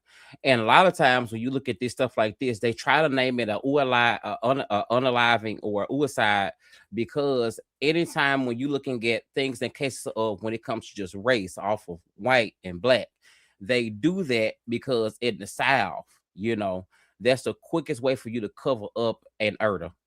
The quickest way. And that's why they do it. And it gagged me because I was like, okay, so why do y'all need a lawyer if you ain't did nothing? Y'all to lawyer up so fast. You got called Cox at 1-800 Cox out here already on Officer Batum Tatum's platform, presenting your case because we already know who Batum is. But it gets me because if you ain't did nothing, what is the cover up?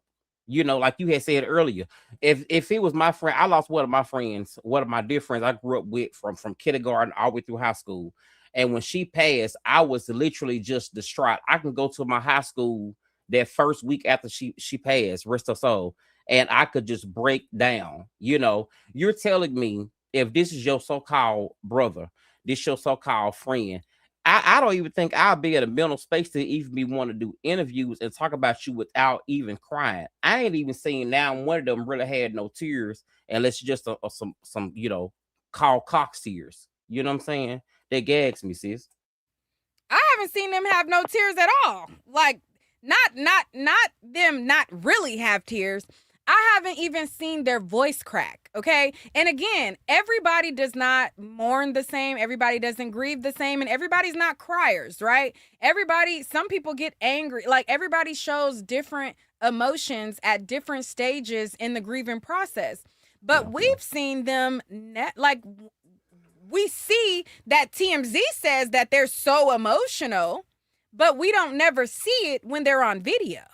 We don't even hear them, get choked up or anything. No. That's because they don't care. That's because they don't care.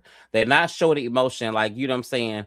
Like, say for instance, I have never met you personally, never ever encountered you yet. But if something was to happen to you, from me, all of us in the comments, everybody say right now, this Nick and I, this Nick and I owls. Okay, if something happened to you, God ever forbid, let me tell you something. It would take me. I couldn't see your profile pop up without dropping a tear.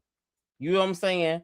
So for them to be such to be so close, to be so this, to be that, like, my dad is sick, and just the thought of anything, I cry. You know what I'm saying? So I don't get how it could be your best friend or someone you can say is your brother. For one, I ain't never been in Mississippi. My mama ain't never let me go nowhere and shield on my friends. Like, the mama can't even really say who you are, what you've done. Like, all of this is baked into a lie because they are covering it up.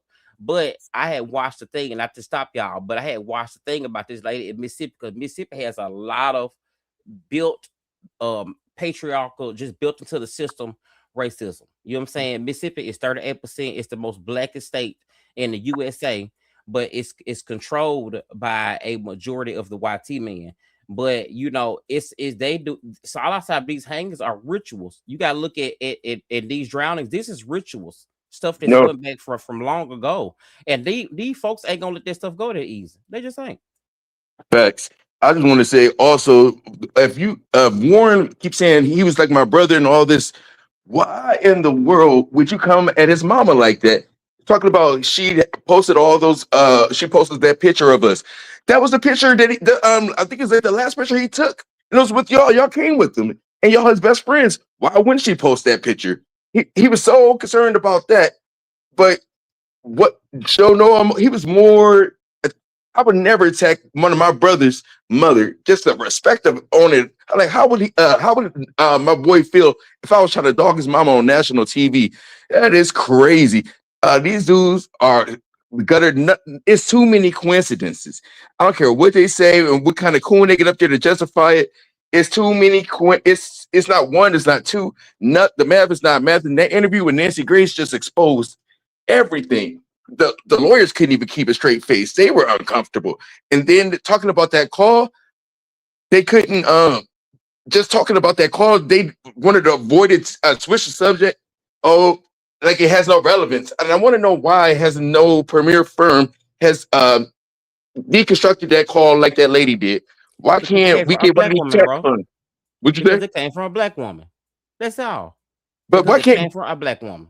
But I'm saying, why can't they get somebody like Meta or Google, one of these big tech farms, one of these big companies to come and deconstruct? I'm surprised the FBI hasn't done it. America should have this technology. We've got the best military in the world. So they claim we spend billions and billions of dollars. That could be like that's something that they can have the intern and the FBI do. Like, I don't understand why that call has not been deconstructed and to say, hey, this is what we uncovered. It's crazy. But I guess, we're supposed to be trusting that they're doing a thorough investigation. And if the lawyers are under the impression that there's no they well, maybe they don't think it's no foul play, then why would they go out of their way to do that? They haven't even gone out of their way to go check the boat, according to the lawyers. Which is So you crazy. mean to tell me that they could literally drive and check out the boat and investigate the boat within minutes, but you expect them to go out of their way to hire a professional to clean up audio that we can hear clearly? Now, they took the channel down of the operator, blah, blah, blah, blah, blah. Let's talk about the original call that has no editing at all, We heard somebody say, get the fuck up. And we heard, oh my God, we heard several things on the call that is not touched at all, not enhanced at all. We heard so many things on that call. And then also what we heard is these boys, these good all-American boys, are disrespectful as fuck. We heard how he talked to the Cito lady when she's trying to figure out what's going on. What? I mean, everything shows you the fact that they're so tone deaf, and I don't think they're completely tone deaf. They're doing what they're told from their lawyers, okay? But their lawyers are tone deaf in the fact that not only did we hear that they're entitled pricks from the Cito call because of how they talk to the operator, but we see how they have no accountability. And we see the framing of the Give Single and how they talk about people of color. They're calling us the usual suspects and da da da da da. Prior to the Carmelo Anthony case, I never even used no terms, the usual suspects. But once I start seeing that, oh, that's what y'all want to call us, the usual suspects. Well, bitch, let's talk about the usual PDF and that goes on. And let's talk about the usual mass shootings and the usual, like, I start using some of that language, but then I'm like, child, that's not even me. I don't even talk like that. You know what I mean? But they are wanting us to believe that these boys are all American and this and this and that. But if it was me and this was my brother and I cannot tell his mom exactly what happened to him, and I know that if it was me and I had a child and that person came to me and couldn't tell me what happened, that I would want answers from a human point of view. I would be like, you know what? She has got lawyers. She is searching for answers. And I understand that she's upset with me that, I did not force Nolan to get on the boat and something tragically happened. And, I understand that she's upset and I understand why she's upset. But, I didn't do nothing to him. That's not their energy. Their energy is throwing her under the bus at whatever cost and taking zero accountability. They have not taken any accountability for leaving Nolan Wells out there, having his phone, having his keys, and not contacting his mother and letting her know that they got his phone and his keys. Because if they were so forthcoming about having his items, why the fuck did his dad have to come the next day to get his keys? His dad should have had his keys the same day that they handed over that phone. And the fact that they gave the dad a hard time about getting those keys, like it almost sounded like the dad had to turn up a little bit to get the keys. Just this was the plan, all the plan of the games. And there's one more thing I noticed with this Nancy Grace interview, because Nancy was on them about like how, they said they didn't know Katie, but then how was they able to text Katie? And they kept beating around the bush with her. It wasn't making sense about, because what I got from Katie's sister was that she hung out with Nolan just for a little bit of time. It's like a few minutes they was chopping it up, but they were trying to make it seem like they were on the island all day together. And Katie said that wasn't the case. And so I just want to know exactly what is the relationship between them boys and how did they get Katie's number if they didn't know her? And how did they know her name? How did they know to find her? All those things. Like the math is not mathing. They don't know her, but they were able to contact her to ask her if she seen Nolan. It's weird. And how soon did they have her number? Did they have her number before they called the Coast Guard? Because I'm not understanding why they were able to text her, but they didn't call her before they called the mama. Before they called the mother, they should have been calling Katie because that's who he was last supposedly with. So I'm wondering, at what time did they get her number? Did they only get her number the next day? Because they haven't clarified. When did y'all get Katie's number? Yeah. And the one thing the lawyers just they were not able to clarify. They still never answered Nancy's question, and she took her foot off their neck, which pissed me off. But she got them in other ways. But they need the main things I want to see come from this. I want the timestamp for the video. I want Katie to speak for herself and not have her sister speak. And I want because Katie says she saw him last around 3:30, which fits the original timeline. There, and when I was talking to you earlier, Nick, I was talking about those two witnesses they found to justify that. Hey, Nolan was on the island. We saw him, and the boat and the boat was already gone. The boys were already gone. I want to know, when did they tell his mother? When did they contact the mother? They said they knew Nolan very well, and they said they were not his age. And so I want to know about these witnesses that just came out the blue. And when the police were doing the investigation, nobody ever mentioned these two witnesses, because at first everybody was kind of thinking like, oh, this might just be a drowner or just a missing person. And so I want to know, when did they actually come forward and say, hey, we saw Nolan around 6 p.m. Because this just came out of the blue, like within 2 weeks. That's true, bro. Because I will take on back of it, because I was listening to the Secret Sam guy from TikTok. I know we all heard him. Yeah. And when you look at that at the sunset, I was down there in Mississippi for the 4th of July. Now the sun set and it drops. I think it said like around 7:30, 7:58. It's like completely dark at 8:02. You know what I'm saying? So in this time frame, you're looking at, no one has eyesight on him, but it was over 200 plus people at this on this island. You know what I'm saying? So my thing is that I feel like all of them witnessed something, because one thing I know about Mississippi and about them YT people down there is that when it's time to jump on code, trust me, they're gonna jump on code. And for whatever reason, we as a people can't get it together. Like, in the fact that we got Tatum down there just playing, I'm afraid that his kids are mixed, but the fact that he even playing that game, your kids are not white, and this can very much come back on you hard.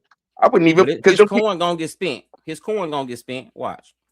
And Christine better sue, because he brought that cocaine thing up, and if none of that stuff is in that toxicology report, she need to go after him for defamation. And if it is in the toxicology report, then she needs to go after the ME for leaking information to Tatum and the likes of Como or however you say his name, that seems to have this proprietary information that they know so much more than anybody else. Yeah. At the same time, we have not gotten the neck back. We have not gotten the lungs back. These are all things, and it's bad to say, y'all. I'm telling y'all, just being down from there, I just know. I don't think we'll ever really know what really truly happened to Nolan. You know what I'm saying? Because you're looking at, we're at over a month. You know what I'm saying? But if this had been one of them, and he had been with 3 of us, bet your bottom dollar, all 3 of them, every friend, it was 3 boats out there. Matter of fact, everybody was on each boat. All 30 people would be locked up right there until they got an answer about that one person. But at the same time, that just shows the injustice in Mississippi. Because my thing is, when they sent the body here, I'm here in DC. When they sent that body here for that body to get the autopsy here in DC, chemicals build up in the body after life. You get chemicals and gases that build up in the body. So a lot of times when you wait a certain amount of time, they know what they was doing, because sometimes that toxicology report is gonna come back like it has alcohol, because there's nothing but really gases in there, and they knew what they was doing when they did that. But I'm not sure. I think it's called like the BAC, like the alcohol that builds in like that. Hopefully, I think I heard that the ME can tell the difference between that type of alcohol and actual alcohol. But like, about time it got to him, he probably maybe won't be able to distinguish the difference. And we already know the ME in Mississippi is on straight trash. So Eek. And they've been on state trash. Trust me, it's been cases way before this. You look at the case of Trey Reed. Trey Reed was found in the same type of way at a tree at a school at the college down there. You I telling me saw a that. college that has cameras, that has people all the way around him every day, all of a sudden now he's hanging from somewhere and now he's committed suicide.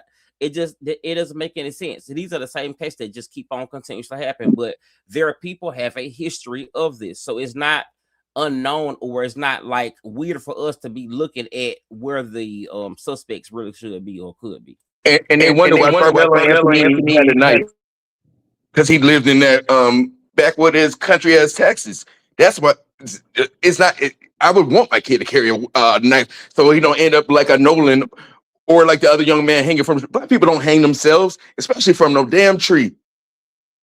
That's crazy. That's crazy.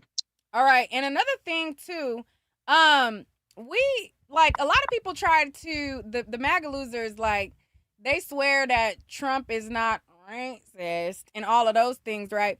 Do you think? Okay, so we saw that white boy who was at the beach and he saved that other boy from drowning and it went viral.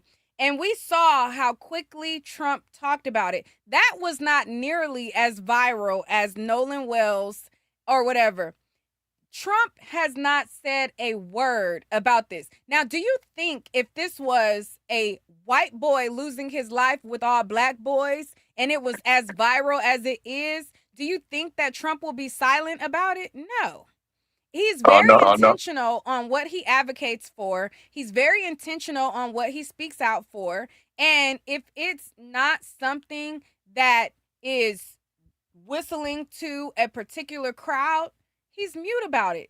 Okay, he's mute about it. He don't give a damn about us. And whenever I see black people trying to act like he's not racist and that he gives a damn about us, I just be like, who raised you? Like, do you not see what's going on here? Do you not see it's not just what they say, it's what they don't say. You don't hear him saying a damn thing about this case, but you saw him run. Oh, we want to give him a medal, the boy that saved that one boy from drowning, but you don't hear him say shit else about nothing else. Please. I think it's best if you don't speak on it because they already got their thumb on the scale. But I feel like if he gets involved, it's gonna they're gonna have the green light to take the case even more. Just let him stay out of it. He's not gonna help us. He's never been for us. I think Clarence Thomas needs to be studied because whatever sickness he got is real. Because there's a nice little group of our people that are just so lost or willing to sell their souls. I couldn't do half this stuff for millions and millions of dollars. I would be sick that I did my people and I know all the blood and all the people that died. So I can even be seen as a human being or be able to vote. That I would sit there and just do all this demonic stuff to my own people. There has to be something deep rooted that I would never understand. Well, bro, you know what that is though? It's really it's a trained and learned behavior. It's ingrained into them. This is what the YT man had set up long ago. You know how they back in the day they separate the slaves. You had the inside, you had the outside, you had different versions, right? And so sometimes the slave master children got more respect because they was lighter. Same thing in just theology. So a lot of times this is just ingrained behavior that some of them have. And Harriet Tubman had to let some of them go. You feel what I'm saying? So it's the same thing we still are going to experience now, because just like how they have their colonizers have trained in them, you still have those Uncle Tatum's, you know what I'm saying, that has have that same trait of learning for them. And this is what a lot of times they believe that gets them to the nearest point, because at the same time these people are serving and saying we serve the same God that they serve, and they're justifying what they're doing a lot of times with their own Bible that we still serve too. Just saying. But yeah, absolutely. But the thing about it, like somebody like a Clarence Thomas, he used to be a civil rights activist, especially when he was in law school and when he graduated. He used to fight for black rights. Yeah, but you know where Clarence Thomas came from. He couldn't speak English. His family's not from originally from America, I think. So when you look at things like that, they would never know the same cause that three of us right now in this box that we know. You know what I'm saying? That people in the comments, they know our real struggle, why our blood is in the soil, what our ancestors did to save this country and to make it really what they want to call great Are you again. So are you they will serious? understand that they are always kind of, I didn't know that about. I didn't know that about because whenever like if you didn't come over the same way, I never heard it about Clarence. I thought he was from the South or somewhere, but yeah, I noticed like whenever like they don't have any skin in the game and they just come in and immigrate in, the fight is completely like the Haitians, but they're learning real quick. They getting them up out of here. I'm in Florida. Things are shaky. Businesses are suffering. The Haitian, one of the big Haitian restaurateurs down in Miami, like big, he got multiple chains. He about to close, and he voted for Trump, and none of the Haitians will come to work. Like, but a lot of Haitian people voted for Trump. They had no skin in the game, so they was willing to sell foundational blacks out, and they don't consider themselves black. So yeah, I didn't know that about Clarence Thomas. All right, all right, all right. Well, thank you guys so much for coming up. I was supposed to go over Bye. Batum Bye. Tatum's interview, and it's already at the 2 hour mark. So we're gonna have to just reconvene. But yeah, so I've been seeing that, he has been going under everybody's post to try to get them to fall in line. He commented under one of my posts to make sure that, I knew that they got eyes on my post. And then anybody else who doesn't share the white narrative, they are using him to make sure you get them in line. They always got the Negro to get them in line. Okay. I seen him under another person's post right here. Let me show y'all this.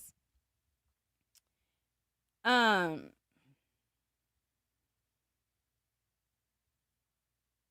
Let me pull it up.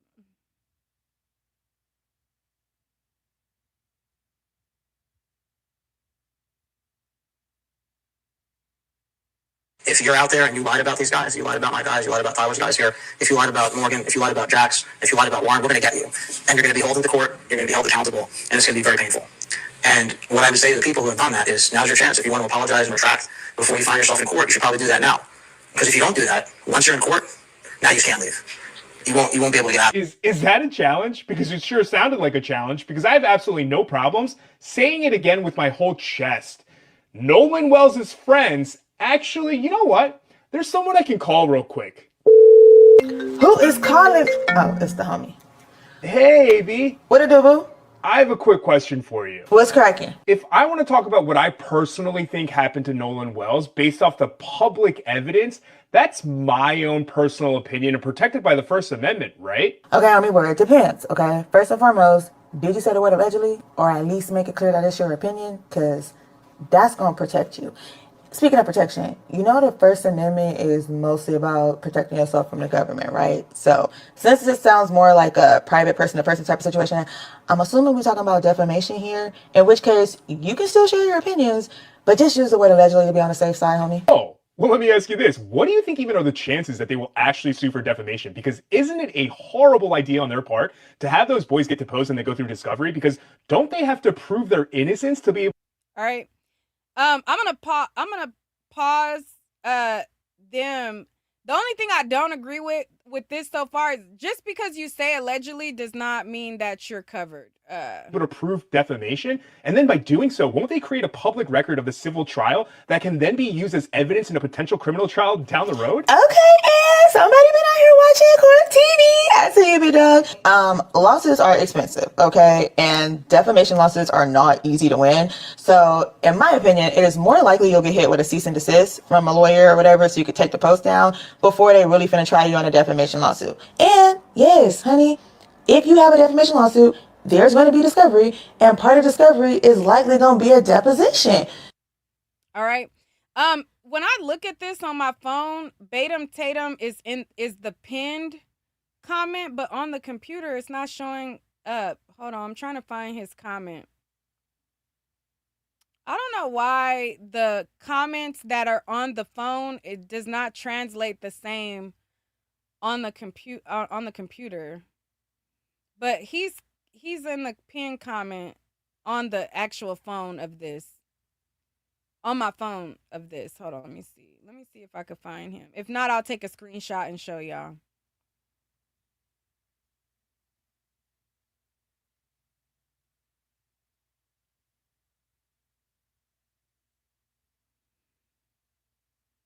Okay, it's taking too long.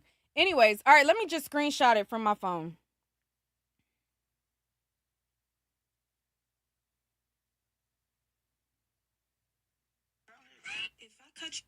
If you're out there and you lied about these guys, you lied about my guys, you lied about Tyler's guys here, if you lied about Morgan, if you lied about Jax, if you lied about Warren, we're going to get you. And you're going to be hauled into court, you're going to be held accountable, and it's going to be very painful. And what I would say to the people who have done that is... All right, let me send these to my, hold on one second.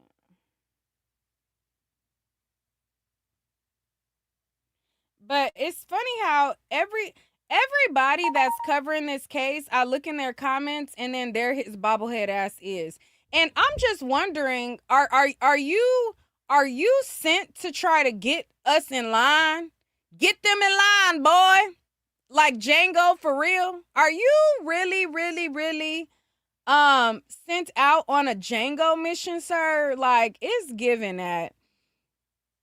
It's given that. Is given that to me. All right, so this is him under the comments. And as you can see, this is what they pin comment is. And as you can see, he comments and says, "You are talking about a lawyer who has won hundreds of millions in defamation claims. Keep playing."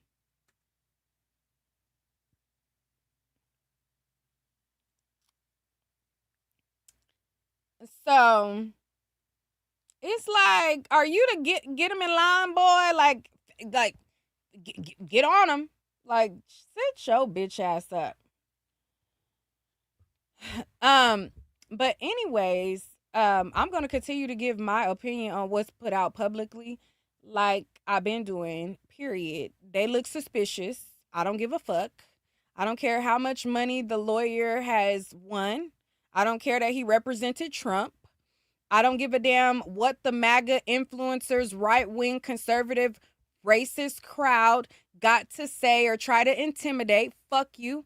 And I think that they look suspicious. They don't add up. It's mighty odd that they have zero emotion. It's mighty odd that they lawyered up a day or two after their friend went missing. It's mighty odd that even though they could be upset that they are implicated as suspects from what the mom has said when she simply said, what happened to my son? You know, they're alleging that she's implicating them as suspects and they're putting all of this on them, right? Even if they're upset about that, I don't appreciate the fact that they have no accountability at all or understanding, but that lets you know that they're tone deaf, right? You know, when Austin Metcalf's father had the gag order lifted, he went to a loser MAGA bitch that is, in my opinion, extremely racist. And just because she doesn't say, oh, this black person or use black or say black, the narrative that she spins is very clear. The agenda that she has and the messaging in her post is very clear. We're not fucking stupid. I don't give a fuck if you don't say this black boy or this black girl and that makes you think that we're dumb enough to not see which side you're taking. We're not dumb. Okay? So when you align yourself with these people that have clear messaging, okay? Because according to her, if she don't say black boy, that's not making it about race. Or if she's not saying black girl and she's just saying their name, that's not making it about race. We're not dumb. We see your messaging. We see who you're appealing to. We see who you're slandering, who you're doxing, and we see what the hell you're doing. So we're not stupid. So when Austin Metcalf's father aligns with the likes of her, and so do all of these other people align with these types of individuals, we see who you're appealing to. We see what narratives you're pushing. And we see how you have no damn empathy. Now, I understand, okay? I understand that if I was in that position, I would be upset that that a mom would think that I would have something to do with it. I would be. But I would understand as a human with empathy. I would put myself in her shoes. The fact that you guys are tone deaf, it lets me know that you're not being advised by any actual person that is black living a black experience. I'm not talking about the people that y'all align with that are living the coon self-hating experience like Batum Tatum. I'm talking about an actual black person living an actual black lived experience. You're going to people who are tone deaf that are parroting the messaging that you're used to. Go talk to black people and get advice from people living an actual black lived experience. Learn how to have some goddamn empathy. You can defend yourself and still be empathetic towards the grieving mom of your so-called brother. But I say all that to say, I don't give a fuck no more about treading my opinion or none of that. I'm gonna operate like I always do. First of all, I've never been a person to just make up lies about any goddamn body. That's not my ministry. Okay? That's not what I do. That's not how we get down over here. That's not how we operate. I give my commentary based on what's out. Okay? And what's out is a lot of suspicious things. And we're going to talk about it. And as they drop stuff, we're going to talk about it. And just like Don Lemon pointed out, and he said, you know, it's kind of strange how they want to claim that their clients are getting death threats. Their clients are in fear for their life, but they're pushing out more clients to the public forefront. I couldn't tell you what Jax looked like in person or what that other Morgan Seymour, who got the same last name as Warren's mom. So I don't know if that's his brother or not, but they got the same damn last name as his mama. You mean to tell me that your clients are afraid of public scrutiny, they are afraid of the backlash, but your way to combat that is to push them out and make them more recognizable to the public so that they can get more what? Or was this a ploy for sympathy for that give, send, go? I don't know. We'll find out on the next episode of Dragon Ball Z. But that's my thoughts. I'm gonna continue covering it. I'm not the type to just make a video just to make a video, just to make a video, just to make a video. I make videos when there's stuff that happens. They come out, they do an interview, I'll make a video. They come out, they make a statement, I'll make a video. That's how I always operate. So when Bart came out and he wanted to sue Kimberly, I had not talked about Bart on my platform prior to that, other than somebody saying, hey, did you see the information about Bart in this photo? And I said, hey, that don't really look like her to me. Other than that, I didn't really talk about Bart. But when Bart came forward and when Bart starts suing, trying to say he want to sue people, then we talked about him. I talk about stuff as it comes relevant, like I always do. So, child, do what you gotta do. I don't give a fuck.